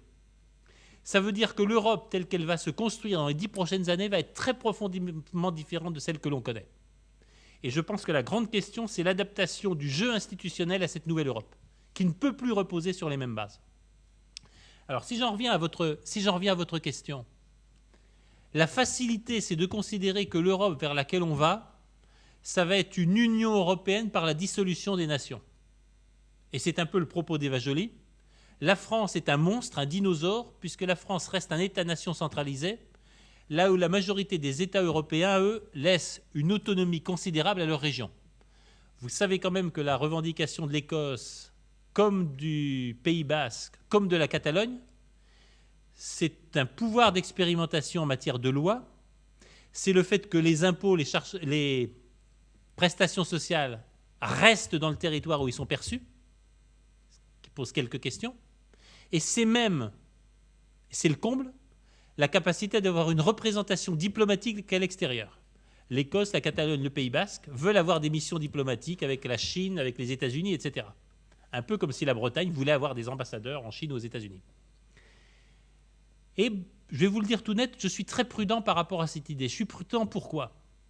Déjà en France, on ne souffre pas d'une absence ou d'un trop petit nombre d'élus, de fonctionnaires et d'administration. Si on en rajoute encore plus au niveau des régions, des collectivités territoriales, on voit très bien où on arrive. Et je le dis très sérieusement, mais il y a là une source de gâchis de ressources qui peut être absolument considérable. L'autre chose, c'est que, et là je vais vous donner ce qui pour moi est une des clés de la politique à venir. Je crois que l'ensemble des pays dans le monde, l'ensemble des peuples dans le monde est en demande d'autonomie. Ce qui est pour moi derrière les printemps arabes, c'est qu'ils ne veulent plus que leurs lois soient faites de l'extérieur. Ils veulent se faire leurs propres lois et décider eux-mêmes de leur destin. Ça ne va pas nécessairement les conduire là où les béni-oui-oui de la presse française pensent qu'ils vont, mais c'est un autre sujet. Je pense qu'on n'a rien vu de ce qui va venir des révolutions arabes. Simplement, ce sont des peuples qui veulent leur autonomie. Et ils ne veulent plus être gouvernés par les intérêts de Washington ou d'ailleurs, ou par des dictatures qui passent des traités qui les obligent à les respecter. La demande d'autonomie des peuples, elle suppose des moyens d'agir et elle suppose une force collective. Et la question qui va se poser, c'est est-ce que je suis plus autonome en étant une région au sein d'une Europe de 300-400 millions de personnes, ou est-ce que j'ai davantage de capacité d'agir en tant que nation dotée d'un État qui compte et qui pèse dans le monde? Je ne dis pas du tout que j'ai la réponse, mais je dis qu'il faut faire attention au piège qui consiste à vouloir des régions, c'est très bien l'autonomie régionale, mais des régions qui soient si petites ou si peu dotées de moyens qu'elles n'aient aucune capacité d'action à l'extérieur. Je vais vous le dire tout net, je suis certain que nos amis américains rêveraient d'une Europe de 56 régions. Ça serait beaucoup plus facile que d'avoir face à eux un certain nombre de grands États avec lesquels négocier peut être un peu compliqué. Je l'ai d'ailleurs entendu dire par nos amis américains très clairement auprès de la Chine, nous aimons tellement la Chine qu'on aimerait bien qu'il y en ait 5 ou 6. Parce que le rêve des Américains, c'est une sécession. Mais c'est vrai, le rêve des Américains, on le sait bien, c'est une sécession et c'est un partage de la Chine en plusieurs puissances. Ça serait tellement plus facile s'il y en avait 5 ou 6. Et la guérilla maoïste, qui est en train de diviser l'Inde en deux, c'est des choses qu'on ne sait pas en France, mais la guérilla naxalite divise pratiquement l'Inde en deux. Vous avez un couloir qui va de Bombay à Calcutta, où il faut faire attention, les trains sont arrêtés, ils prennent le contrôle de mairie, il y a des zones du territoire qui sont entièrement sous contrôle maoïste. Enfin, ce n'est pas seulement nourri par l'Inde et par les tribus indiennes en rébellion contre le pouvoir central, les mines et ceux qui les chassent de leurs terres. S'il y a des armes, s'il y a un pouvoir, c'est qu'il vient de l'extérieur. Il y a des tas de gens qui seraient ravis que l'Inde éclate en 2 ou 3 parties. Il ne faut pas être naïf à cet égard. Et donc ma réponse serait plus d'autonomie, plus de droits expérimentés, etc. Oui. Juste, où est-ce qu'il faut passer les curseurs? Où est-ce qu'il faut sacrifier de la puissance au profit de l'autonomie régionale? Là, il va falloir être extrêmement prudent parce que si je voulais affaiblir l'Europe, je suis certain qu'une Europe de 60 ou de 80 régions, ça c'est une manière irrémédiable d'affaiblir pour une génération au moins l'Europe et de faire que l'Europe ne compte plus sur la scène géopolitique mondiale.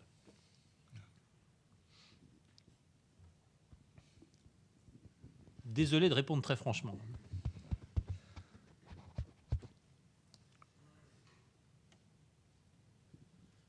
Vous parliez en 2020 de 3 puissances, États-Unis, Chine et Inde. Est-ce que vous mettez la Chine et l'Inde sur le même plan, sachant que les régimes politiques sont différents, et la démographie également, parce qu'on dit souvent que la Chine sera vieille avant d'être riche? À question précise, réponse précise. 1, je suis très méfiant sur les statistiques démographiques chinoises pour une raison simple qui va vous faire sourire. Je travaille beaucoup avec le gouvernement chinois depuis 4 ans, pour être précis, notamment avec l'Institut de diplomatie de Pékin, qui forme les futurs diplomates. Et à ce titre, j'accueille dans mon entreprise 2 ou 3 jeunes stagiaires, c'est presque toujours des filles, de 24-25 ans, chinoises, qui passent 6 mois dans mon entreprise. En les côtoyant, j'ai appris une chose. J'ai appris que les Chinois ne sont pas idiots. Dans votre village, vous avez droit à un enfant. Donc vous avez un enfant. Mais si vous allez à Shanghai et que vous avez un autre enfant et que vous ne le déclarez pas, il n'y a aucun problème.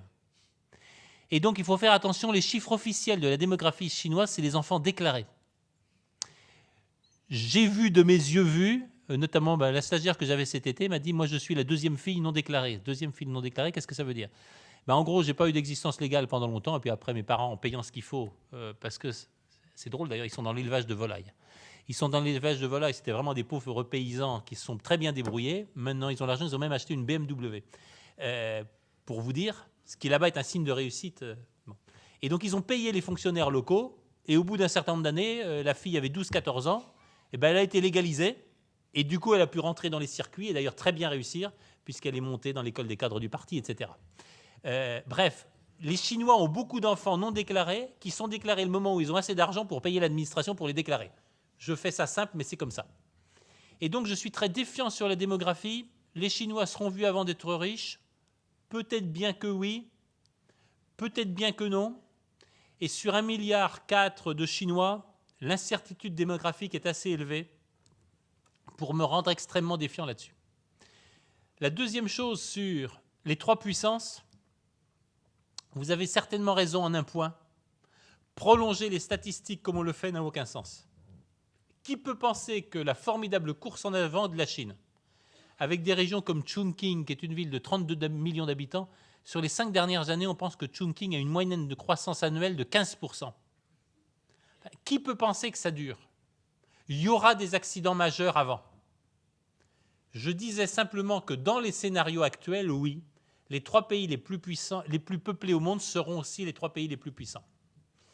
J'aurais une troisième réflexion, celle-là aussi très politiquement incorrecte. Vous avez fait allusion au fait qu'il y avait des régimes politiques différents en Inde et en Chine. Oui, certes, la Chine est un pays où il y a un parti unique. La Chine est un pays généralement qualifié de dictature de ce parti unique, alors que l'Inde est qualifiée de plus grande démocratie du monde. La réalité de l'Inde, c'est qu'elle ne tient en paix et sans guerre civile que par le système de caste. Le système de caste est le système qui assure à chaque hindou, aussi modeste et limité soit-il, un mode de vie assuré pour lui et ses enfants dans les générations des générations.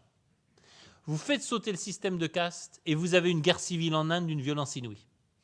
Le système de caste est ce qui assure la paix civile. Et le système de caste exerce une emprise sur la société indienne absolument incroyable. Il y a 2 ans, j'ai beaucoup travaillé à la Bourse de Bombay. J'étais avec de parfaits beaux jeunes gens et beaux jeunes filles qui avaient fait les meilleures écoles, des MBA, des écoles de commerce en France, des universités américaines. Ils revenaient chez eux, ça devenait des gens qui travaillaient dans la banque ou dans la bourse à très bon niveau. Mais quand ils s'agissaient de se marier, c'est leurs parents qui choisissaient l'élu, ou l'élu.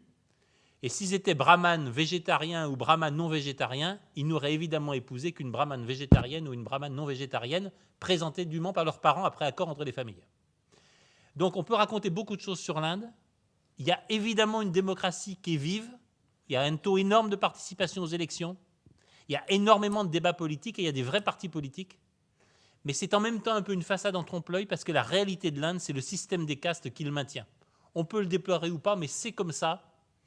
Et je crois qu'il faut faire attention au jugement péremptoire sur ces 2 pays. Et je le dis tel que je le pense.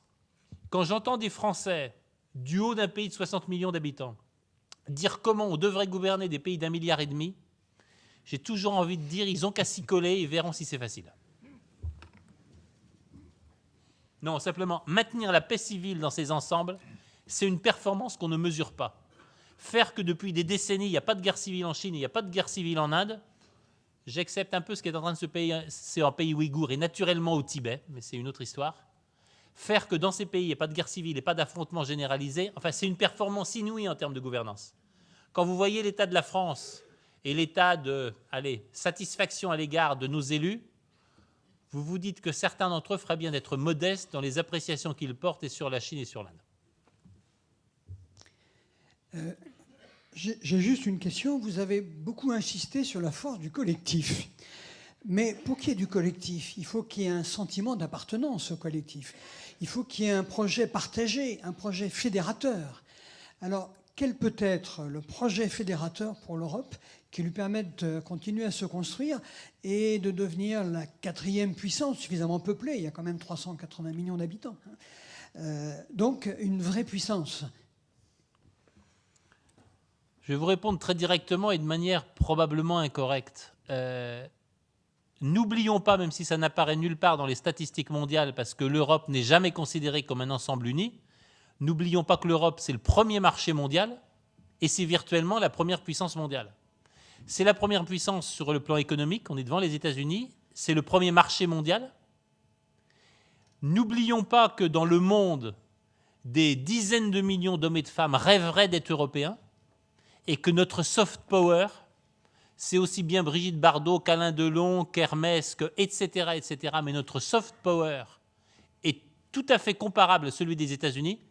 Il y a un seul point sur lequel nous sommes infiniment faibles, et ça se découvre un peu plus tous les jours, notamment avec l'aventure libyenne, c'est sur le plan militaire. Et il y a là un vrai sujet, l'Europe de la défense n'existe pas, il faudra bien un jour se poser la question. Ce que j'allais dire est politiquement incorrect, la question que vous posez, c'est la question des frontières et c'est la question des limites.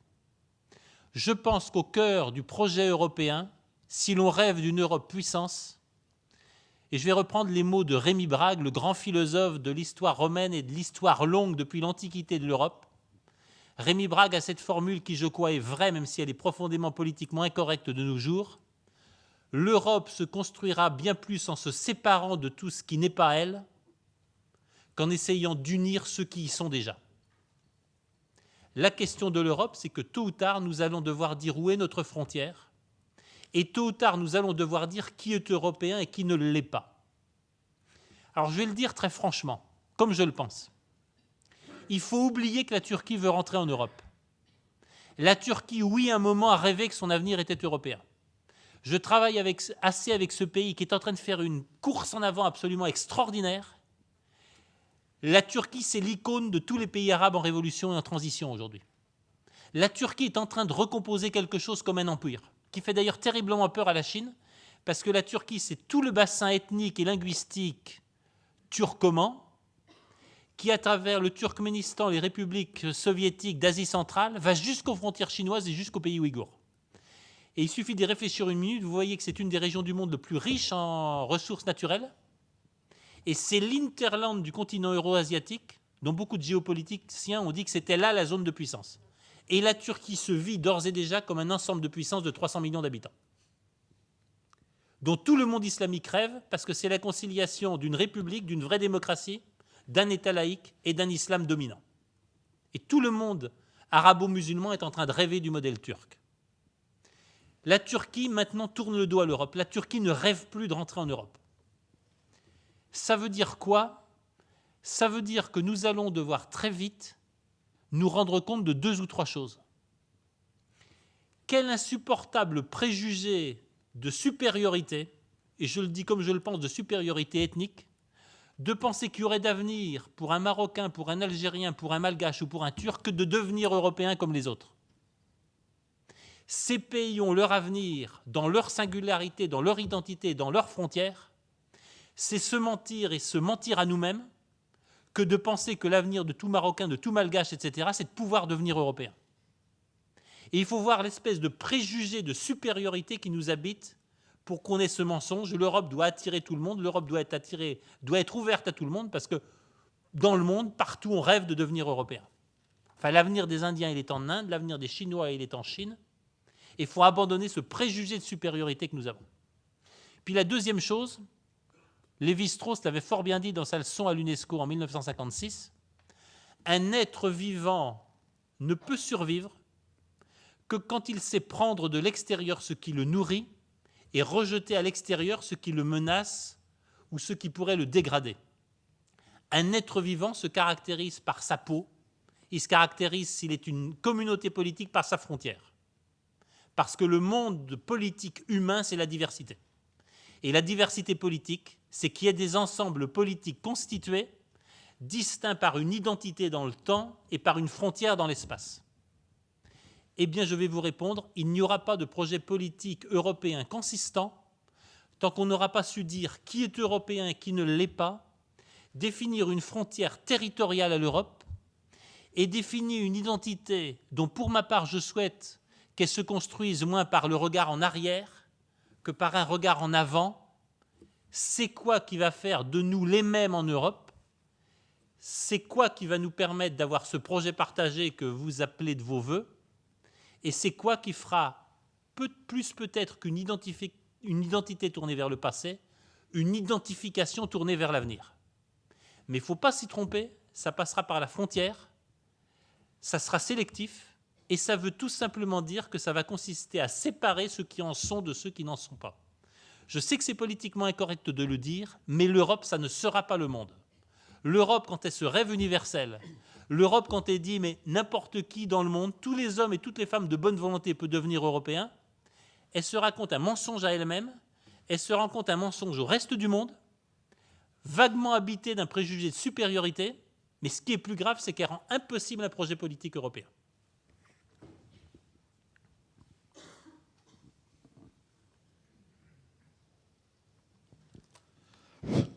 La désorganisation mondiale des marchés que vous venez d'exposer, mais elle est en train de s'infiltrer insidieusement en Europe, en France, mais aussi en Bretagne. Nos valeurs s'en vont. Hein. Quand j'entends, moi, un grand chef d'entreprise breton de la viande dire « Je suis contre la contractualisation des marchés. Je veux revenir à l'économie de marché.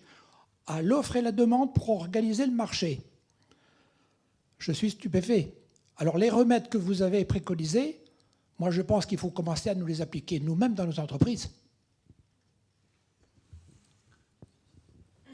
Je partage évidemment ce que vous dites. L'entreprise est l'un des premiers lieux où la construction du collectif, la construction de ces repères et de ces structures qui nous font tellement défaut peut se faire. Je suis, pour être très précis, l'illusion selon laquelle à l'intérieur de l'entreprise, il n'y a que des contrats, que les gens ne sont pas liés, qu'il n'y a pas de relation entre eux qui soit autre chose qu'une relation donnant-donnant. En gros, je donne quoi en termes de travail et je récupère quoi en termes de salaire. C'est manifestement nier ce qui fait la singularité, la force de l'entreprise, qui est le fait qu'il n'y a pas deux entreprises pareilles et qu'il y a un collectif qui vit. Michel Godet a une admirable formule pour dire ça. Michel Godet dit, dans l'entreprise, ce qui compte le plus, c'est ce qui ne se dit pas, ce qui ne se vend pas et ce qui ne se paye pas. Je sais que dans ma propre entreprise, c'est simple. Le lieu stratégique de l'entreprise, c'est ni la salle de réponse au téléphone, ni la cellule stratégique, ni la direction financière.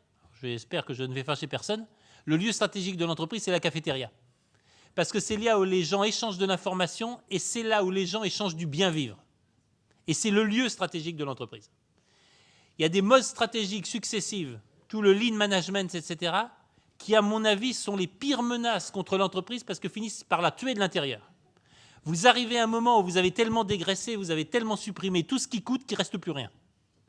Et vous avez un moment où il n'y a plus d'être dans l'entreprise. Je crois que nous sommes en train d'en prendre conscience collectivement. Je crois que nous sommes en train de prendre conscience de toutes ces dimensions implicites, de tous ces codes génétiques qui font que deux entreprises ne sont pas pareilles et que même si vous essayez de les emmener au même endroit, elles n'y iront pas. Je crois qu'on est en train de prendre conscience de la singularité, de l'implicite, de tous ces codes qui ne sont dans aucune méthode comptable, dans aucune approche stratégique et qui pourtant font la vraie vie des vrais gens tels qu'ils sont ici et maintenant. On n'en a pas fini avec la terre qui est sous nos pieds, on n'en a pas fini avec les symboles qui nous habitent et on n'en a pas fini avec les valeurs que nous partageons et qui nous permettent de vivre ensemble dans une bonne compréhension et dans un bon état de confiance mutuelle.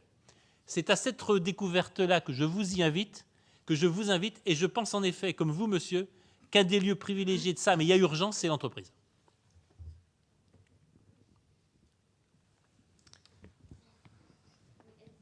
Oui, merci beaucoup pour cette conférence exceptionnelle. Je dois dire que c'est très troublant à écouter parce que nous étions, toutes ces dernières années, tous dans la mondialisation à outrance. Il n'y avait pas de salut en dehors de cette dernière. Et puis aujourd'hui, je vois qu'il nous faut tout réviser. On se met à penser finalement frontières, fatalement, à penser protection des frontières. Et là, le langage incorrect, je disais incorrect autrefois, revient à la surface. Et tout le problème, en effet, va être de déterminer les limites de notre territoire européen. Pourquoi tel pays est-il à la frontière? Pourquoi est-il dans l'Europe? Doit-il y rester? Et là se pose le problème en particulier de la Grèce, dont on a mis la frontière à l'est parce que c'était intéressant de la mettre à cet endroit-là. On a économisé, bien sûr, toute une série d'études approfondies qui auraient pu nous faire penser qu'il y avait pas mal de vers dans le fruit. Et donc, c'est une véritable guerre économique qui commence, je comprends bien. Tout le problème va être de mettre les limites de ce fameux territoire et de le faire admettre par tous. Merci de cette question. Le point est absolument essentiel. Il me conduit à revenir sur ce que je crois être le point aveugle de notre condition politique et le point aveugle de beaucoup des discours politiques qu'on a tellement entendus au cours de ces 20 ou 30 dernières années. Parce que c'est facile d'opposer la droite et la gauche. C'est facile d'opposer les ultralibéraux et on va dire ceux qui font place au collectif traditionnellement, on va dire les traditions socialistes. Mais il y a une chose qui forme un terrain idéologique commun à la plupart depuis 20 ou 30 dernières années et qui est en train de se fissurer. C'est la croyance que nous vivons dans un monde de bons. que le monde est bon. Ce qui est en train d'être démenti semaine après semaine et mois après mois très durement. Mais on a vécu dans cette idée la fin de l'histoire, le monde va vers la paix générale, vers la démocratie planétaire, etc. Et on a vécu dans un second mensonge qui, je crois, est lui aussi en train de se révéler avec dureté et qui va énormément peser sur les échéances électorales à venir. Nous n'en avons pas fini avec la terre qui est sous nos pieds. Nous sommes tous des hommes et des femmes d'histoire, de culture, indéfiniment plus déterminés par cette histoire et par cette culture que nous le voulons. Et c'est peut-être d'ailleurs quand nous les nions, quand nous voulons les oublier, que nous sommes plus déterminés par elles. Ça a été quoi le grand mensonge idéologique européen et particulièrement français, je dois le dire, et je le répète, droite et gauche confondues. Il a été admirablement résumé par cette interpellation que j'ai eue à la fin d'une conférence récente. J'étais devant un parterre de cadres d'entreprise à Paris et j'intervenais de manière plus polémique qu'ici sur ces sujets de la frontière des limites. Et une jeune femme DRH d'une grande boîte du CAC 40 m'a dit tout ce que vous dites me trouble, je voudrais vous raconter l'expérience récente. Je suis dans une région proche de Paris où on a choisi de scolariser ma fille, ça ne va pas sans difficulté, mais par conviction, de la scolariser dans l'école publique.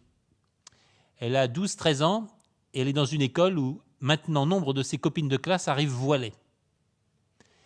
Elles sont musulmanes, elles portent le voile. Et donc elle est venue un soir un peu toute troublée en disant, parler avec elle, elle me dit « Mais toi, t'es quoi ? Toi, tu portes pas le voile, tu n'as aucun signe. Toi, tu es quoi ?» Et donc cette jeune femme de me dire, on s'est parlé avec son père, elle me dit « Ma chérie, on va te répondre, qu'est-ce qu'on va lui dire ?» Et on l'a prise et on lui a dit « Écoute, on va te dire, c'est simple, nous, on n'est rien. » Ce rien, ça a été le fruit de toute une élaboration politique et idéologique qui dit que l'espace public doit être vide et qui dit que nous, Européens, serions infiniment capables de toutes les différences individuelles, mais que le collectif devait être un collectif marqué par rien. Aucune marque de distinction, aucune marque d'appartenance, aucun signe religieux, aucun signe politique, rien dans l'espace public. Nous serions habités par le rêve du rien. Je le dis très simplement comme je le vis dans le reste des pays du monde, ça ne marche pas longtemps, on ne peut pas être rien. Nous sommes des femmes et des hommes de quelque chose, nous sommes habités par des croyances, par des valeurs, par des traditions, par une histoire, et c'est quand on veut les oublier qu'elles se ramènent le plus violemment à nous. Et je vais vous le dire tout net, j'ai une inquiétude politique actuellement en Europe, c'est qu'avec d'autant plus de violence, on veut nier que nous avons des singularités et nous avons une identité dont nous pouvons être fiers. Nous sommes travaillés par une histoire, par des croyances, par des valeurs qui nous sont propres et qui ne font pas de nous des Chinois ou des Américains comme les autres. Eh bien, avec d'autant plus de violence, on a voulu dire non, on n'est rien. Avec d'autant plus de violence, tout ça va revenir. Et je pense que ça va être un des grands défis politiques des années à venir. Il faut que nous arrêtions de nous voiler la face et de nous raconter des histoires.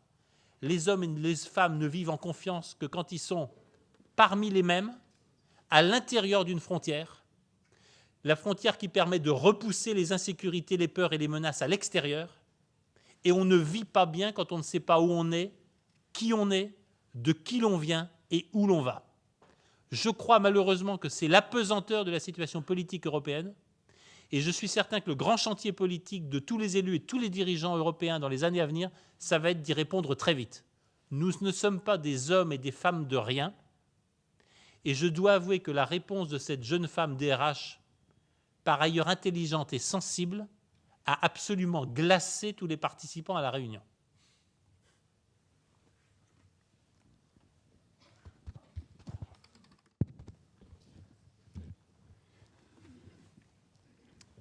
Peut-être une dernière question.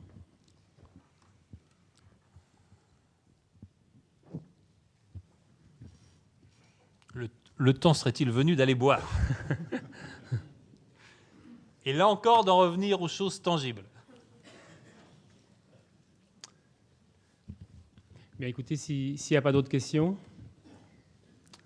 pour ma part, je voudrais remercier sincèrement M. Juvin. Vous remercier pour la qualité de votre conférence, dans toute cette dimension, bien sûr, économique, mais aussi humaine, sociétales. Et je crois que ça, c'est un parler vrai qu'on n'est pas forcément habitué à entendre tous les jours. Et je crois que ça va nourrir la réflexion de chacun dans son entreprise, dans son comportement. Et pour notre part, au Crédit Agricole, on a bien senti dans cette période de crise, ça nous met encore plus en responsabilité. Et je veux le dire clairement, nous sommes tous élus ici, et les élus du territoire, les équipes de direction, les salariés, tous convaincus de cette nécessité de faire encore plus, peut-être demain encore, pour affronter cette crise qui va aussi, comme vous le dites, laisser des opportunités. Et je crois que cette volonté aussi de nous inscrire dans la durée, nous l'affirmons, et je pense qu'avec tous ensemble, je crois que c'est le terme que vous avez dit, nous allons mettre en place nous donner les moyens, justement, pour accompagner nos entreprises avec nos coopérations bretonnes, on a déjà mis en place, et être aussi peut-être des artisans de coopération. On a ce moyen aussi, cette connaissance du monde économique pour justement, dans ce projet, je dirais presque de notre région, qui est notre identité, notre territoire, pour lequel on est attaché, nous avons l'envie aussi de porter ce projet. Écoutez, Monsieur Juvin, je crois qu'au travers de votre intervention, vous avez justement mis le point sur un peu cette dimension nouvelle. Nous sommes un peu à la croisée des chemins, on l'a bien senti.